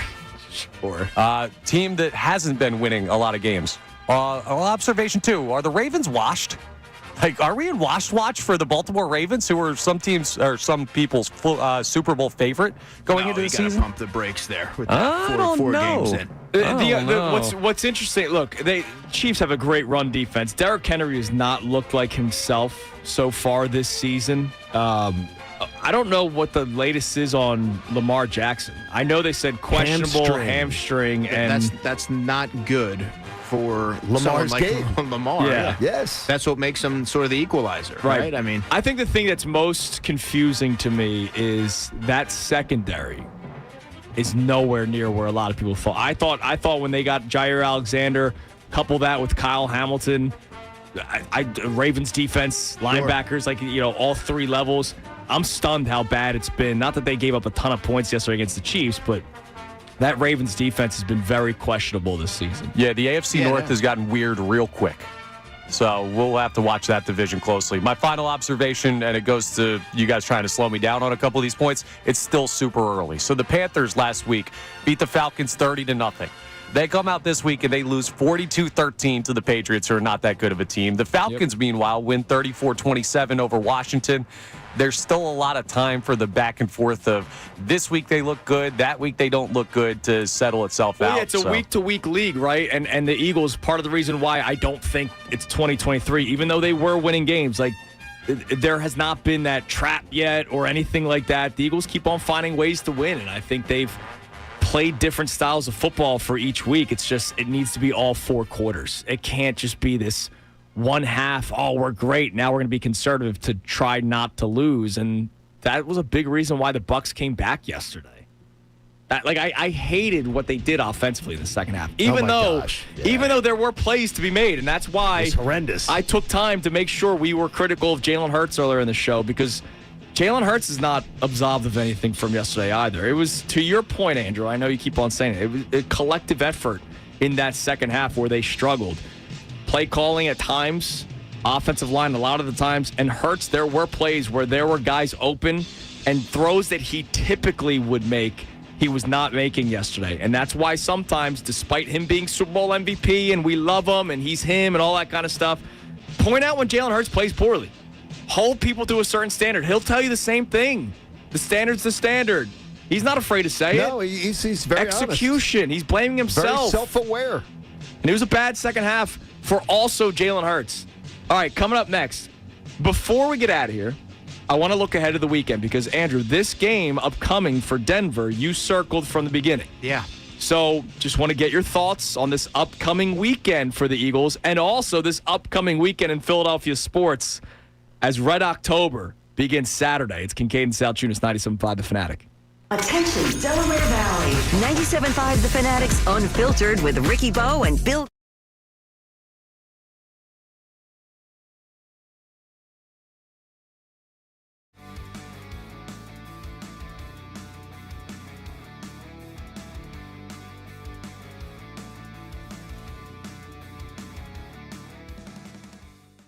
We're trying to build something special here. That we're trying to do things differently here. That we don't have to do the clickbait and the rage bait. That we want to try to do sports talk that actually provides value to the listener. And we try to do that every single day on this show. But it expands a lot further than just this show. This is a movement that we are trying to bring across 97.5 The Fanatic. So when we say the words make the switch, we're not only talking to you, the listeners. We're not only talking to you, the viewers. We're talking to the talent out there, too. Because we want everybody in this city to make the switch to real sports talk right here at 97.5 The Fanatic. And it is my honor to tell you the next person to make the switch, Johnny Marks. Hey! My man! Right there? Johnny Marks bringing him back home to 97.5 The Fanatic. How many years has it been, my brother? 9 years next month was my last day at the Fanatic. October of 2016.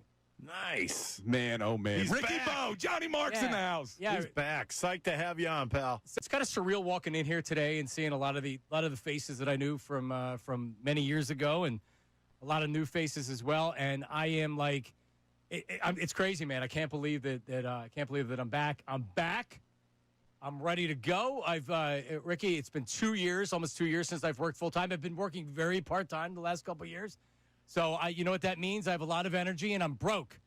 So I need to get back to work. He's hungry. So you're ready to go. That's what it's about. He's hungry. And when you say you're back, you are taking over middays here at 97.5 The Fanatic. Finally got rid of that Ray Dunn. Oh, overnight. I'm working overnight. So Middays with Marks is the name of the show. Ray Dunn will be my full-time producer and sidekick, and we're going to have co-hosts. Middays with Marks starts on Monday.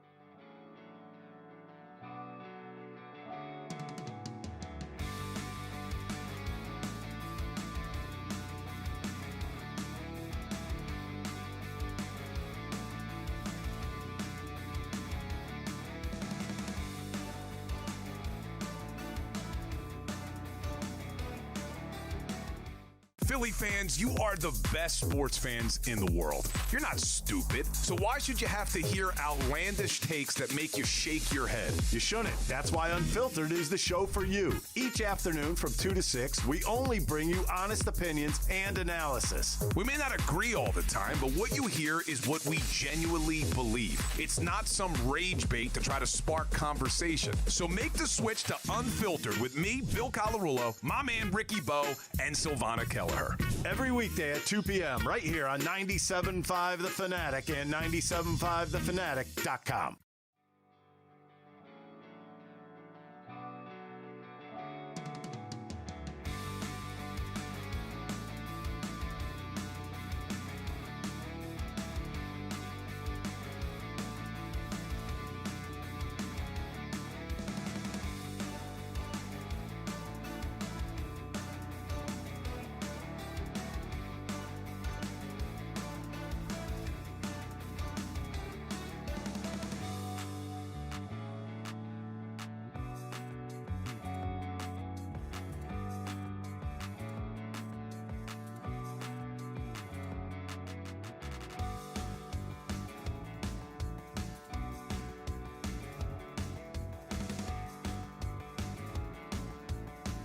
Salciunas, 97.5, The Fanatic. Again, a couple of special thank yous, Johnny. First and foremost, Philly Sports Trips for making this possible.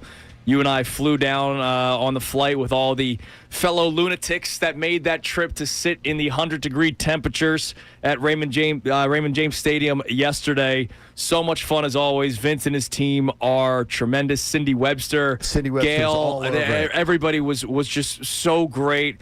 The team at Coco's, the party that we had on Saturday. John Gruden crashing for, we're doing a Q&A. They're like, oh, by the way, you guys are going to be doing a Q&A with Coach John Gruden. And I was like, oh, all right. And then he did a heel turn. He was all talking about how great the Eagles were. Yeah, I saw a lot of people that were, there were a lot of the engagement farmers, and I'm not talking about our guy John Clark, who, by the way, checked about using the audio to find out, like, what was going on. Sure. John Clark was at dinner, checked and found out, well, what was going on with that? Details. There were a lot of the engagement farmers just taking the video. Yeah. And they were like, John Gruden was cheering for the Eagles. And he wasn't. John Because then he did the heel turn at the end. Totally. You didn't get credit? You didn't get credit for that? Oh, no. Not one Kincade Salciunas, nothing. Anything like that. I'm used to that. A lot of the our engagement training, farmers. a lot of our training camp videos of there those are a of lot us of who were there there. are a lot of it Eagles somehow ends up on YouTube. Eagles covers. Yeah. Yeah. The guys who cover the Eagles that don't even reside in the area or whatever, that will just take your material. I just block them so they get it from somewhere else. But they were talking about it like John Gruden was rooting for the Eagles. He was not. He was rooting for the team that he won a Super Bowl with. And he was rooting for the Bucs. So Philly Sports Trip's great as always. And here, the St. Petersburg, Florida stations, the Beasley stations. Groups. Obviously, we're a Beasley Group station in Philadelphia. And what about our team back home today? Whether it was Scott and Mike setting everything up with Rodney. Yep. And the execution back, Haley doing an amazing job, and Connor getting everything together. I mean, it was really it's good. Rodman, doing things a little bit different here. YouTube, great. Shout out to you guys. Sorry I didn't read comments today. We're on Teams. Yeah, we're on Teams today. It's we're no on Teams, today. And that's how we're connecting to YouTube. So I've not been able to read. I'm putting out a cryptic today. tweet about it later. Yeah, you guys are on Teams. I'm not on anything. Right? Yeah, they're just hearing you in the abyss right now. Yeah. That's all. There you go. All right, so a couple of things. Let's start with the Eagles because obviously we've been talking about them all show today. When they win again yesterday, 4-0. Andrew, you had Eagles-Broncos circled. Explain to the people why, before the season started, that was the game that was circled. And I want to kind of get your also updated feelings and opinions on it. Yeah, looking at the season, this is going back to May when everything was released. I looked at Week 5 as an accurate ballpark for when you should have a better assessment of what this team is, what their identity is, who they are, and what they're going to be moving forward. After 4 weeks, and I look at September as an extension of the preseason, major leagues start to kick in first week of October. And so I looked at Week 5, had that circled, and said, this is where I'll be able to kind of get a better idea of the identity and ID of this team. And so this is going to be a good test. I mean, the Broncos have a good defense. And, they have Pat Surtain, one of the best corners in the game. Right up there, him and Quinyon Mitchell. There's a lot of young corners who are there, and Pat Surtain's certainly among the best. And Bo Nix is he's got some. He can escape the pocket and do some different things. So you're going to have to be disciplined there, and you have to bring it offensively because what you saw, that output yesterday in the second half, I mean that's just not good enough. No, I mean you have to be able to execute against a team like the Broncos who can take the football away and they can get after the quarterback. And that was against a pretty good Buccaneers defense. They're solid. The they're solid. Broncos are a good defense. Yeah. Not the offense of the Bucs, though. They don't have the offense of the Bucs. No, they don't. The Denver. What's the do you have an idea of what if you were to do if you haven't peaked? I've not peaked. What's the early point spread with and Denver has not played yet. They play tonight. Right. So there's already a point spread on the game. In Philly, I'll go 5.5. Eagles 5.5. 6.5. 4.5. 5.5. I'm right. Ding ding. God, 5.5. So that's a big number. That's a big number. It that is. means that the odds makers really don't take much out of yesterday. Hey, they covered yesterday. No, but that tells me the odds makers really don't give a damn about what they saw yesterday. They sort of just take it as, the Eagles were blowing them out and then lost their focus a little bit. And because that number, 5.5 with Denver's a big number. By the way, I had to do the math before the play because we were wondering, will Braden Mann do the snap and take the safety? Now, I'm doing the math. I was like, all right, they're going to cover still, right? I said, look, call. That is exactly beforehand. Before that was the thing, we're all of us in our section were debating what because we're doing the math, the clock. And I said, kneel down. I said that is the play. I said the play is get the ball, run out of the back of the end zone. Yeah. That's the play. Braden Mann deserves a mention here. He averaged 51.9 yards, had 2 punts inside the 20, and a long of 63. This show cares about special teams. Not just yesterday. He had a really good training camp, and he's been exceptional through the first 4 games. He's a weapon. So 2 unsung heroes, Cam Latu with the field goal block, or the punt block. He's been a really good asset for special teams, and Braden Mann is a weapon. As a punter. Yeah, I mean, look, it's a shame because good punters go unnoticed, but bad punters like Aaron Siposs, Riley Dixon yesterday, it's noticeable. Like when you've been bad, cost you a Super Bowl. It could have, yeah, absolutely could have. He was a partial part. Absolutely. Of that Super Bowl. All right, so Phillies. They play Saturday, October 4th. We do not know what time yet, and we do not know who yet. Here's what I do believe from some little birdies at TBS. Okay. That there will be 4 time slots on Saturday. We can expect that would expect that as long as it is the Dodgers advance, if the Dodgers advance, you would expect that the Phillies would be in the 3rd or the 4th time slot. So as far as time slots for the games, so that's what we would expect. So here's the bracket for Major League Baseball. We'll get to the Phillies one last. First off, American League, great theater to start. You have 2 divisional rivals in both sides of the wild card. The Tigers, who almost had a even worse collapse than the Mets, they at least still made the playoffs. And how did they make it? They made it because, by the way, you said it to me, and I went and watched it. I watched it again last night. I believe the Texas Rangers purposely kept the Houston Astros out of the playoffs. The Texas Rangers. I believe it was purposeful, and no one would convince me otherwise. Texas Rangers intentionally walked a batter and then plunked the next one. They did. And then the bases loaded, so the runner scored, and that eliminated the Houston Astros. 2 teams that play in Texas. The reaction? The reaction there is like I believe it was oh damn! I hit this guy. I think it was purposeful. But the Tigers, the lower seed, because the Guardians won the division. So Detroit and Cleveland, and then even though it's overblown at this point, a playoff series is different. Yankees, Red Sox in a playoff series in a best of three, like every pitch matters. It's overblown. Like we've seen 700 documentaries of the comeback. I get it. But for a first round playoff series, I love that it's Red Sox Yankees. Red Sox Yankees play they would play the Blue Jays. The winner plays Toronto, who was the number 1 seed in the American League, Division 2, which is amazing. And then the winner of the Guardians Tigers will go to Seattle and play the Mariners in the ALDS. In the National League, the Brewers have the 1 seed. They'll play the winner of the Cubs and Padres. The Cubs have home field in that series. And then it's Dodgers, Reds, and the winner will play the Phillies. Now, look. 9 o'clock first pitches Tuesday and Wednesday. Okay. So you got 9 o'clock first pitch if you're interested in scouting the Phillies opponent. That's what it'll be. I think the Dodgers ultimately win that series, but as we said a week ago when we first did this, if there's any team that could potentially knock out the Dodgers early on, it's the Reds because of the starters, the starting pitching. Now, look, it's the Dodgers. Let's just hope it's 3. Yeah. Let's hope that they go 3 games and it throws off their rotation. A lot of relievers. Yeah. Let me ask you guys, which team do you fear the most being the biggest threat to the Phillies? The Dodgers Dodgers to play number 1. them. And I hate it. The only, how about this? The only team that I think keeps the Phillies out of the World Series could potentially be the Dodgers. I said this to John last week. You think that's the only team? In the National League, the only team that I think could beat the Phillies to keep them out of the World Series is the Dodgers. Yeah, and the Dodgers, and they have to play. And I hate, and I kept saying this to Andrew, I hate that they have to play the Dodgers in a 5-game series because that makes them even more dangerous. You don't fear the Padres? No, I still have fear of the Padres. I do not. They're losers. I don't fear any National League team except the Dodgers. And now they're playing them in a 5-game series, which makes them more dangerous because you have less room for error. And the way the Dodgers starting pitching goes. You saw the starting pitching against the Phillies. They made them look bad just recently. And they got their bullpen. Series to series, man. We'll see. You never know. Yeah. But it's going to be interesting. I mean, it starts Saturday. So literally this upcoming weekend, we have Phillies, most likely Dodgers. I think we all agree. Dodgers take the series against the Reds. Yes. Phil's Dodgers Saturday.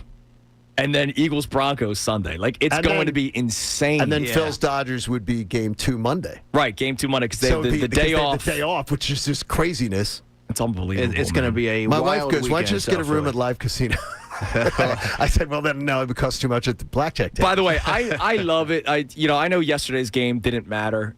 John and I were watching it on the bus ride back from the Eagles game. I love that Nick Castellanos was the guy that ended the game with the fly ball because I think Nick Castellanos gets a bad rep in the city. I do believe a lot of it was self-inflicted this year. Like he handled that thing with very much like I was critical of A.J. Brown earlier with his cryptic tweet. I think that the way he handled that post-game interview that then set off the interview questions with Nick, I think Nick handled that very poorly. Yeah, and earlier in the year, the Johan Rojas defensive replacement, he got so upset about it. Like, that's that was the correct baseball decision that your manager made. And you and I both we love Nick Castellanos. Yeah, I'm a big Nick Castellanos guy. Fan. But that was probably his last regular season game as a Philly. There's just way too much smoke about him potentially being moved on from. And who knows how much we even see him in the playoffs because the Dodgers, unless Snell pitches, which he will, he's not going to – if they're going with the platoon route, he's not going to start against Yamamoto. Yamamoto will start game 1 of the postseason, right, for the Dodgers. Yep. So that means Yamamoto will go in game 2 of Phil's Dodgers if they meet. Sure. So that's like – So there's. I just don't know when they go with Snell versus Glasnow and all those guys. Wouldn't Snell probably pitch game 2? Maybe. Again, so if Snell goes game 2, then he'll be the game 3 starter. So you don't know what Castellanos is going to do. Does he have a moment? Does he get a postseason moment? He'll have a game where he starts. It's just not going to be often. In a 5-game series, though, you don't really. It might only be one. Right. He might only start in one game. Yeah, he might not get much of a chance. I need to see it before I believe it. And until the offense is really able to put something together in the postseason, I mean, I'm always going to have questions. I'll always be skeptical. I hear you. That's the way it works. All right, Andrew, thanks for hanging with us all day today. Good job, Andrew. Pleasure, guys. Now we're going to go drink some beers at the airport. Well, post-show beers. We're going to get in an Uber. Yeah, we got to get to the airport. We fly out a little bit. We'll be back in the studio tomorrow, so I can't wait to see Middays with Marks get started tomorrow. But the show starts today. John Marks makes his return to 97.5 The Fanatic on probably the best day to do it after an Eagles win that 4-0 September. Was tumultuous, and obviously the Phillies are about to begin Red October. So Middays with Marks coming up next. Ray Dunn, producer of the show. So happy for Ray to still be a part of it. He always should have been. We love Ray. Ray's our guy. Everybody have a great rest of your day. Enjoy the rest of your Monday. Connor, Haley, Rodman, Vito got in earlier as well today. Thank you all for doing such a great job. And again, thank you to the Beasley station here in St. Pete. St. Pete? Yeah, I'd like to take this equipment with us, too. Yeah, it's good equipment. Everybody have a great rest of your day. We'll talk to you tomorrow from Ballackinwood here on 97.5 The Fanatic.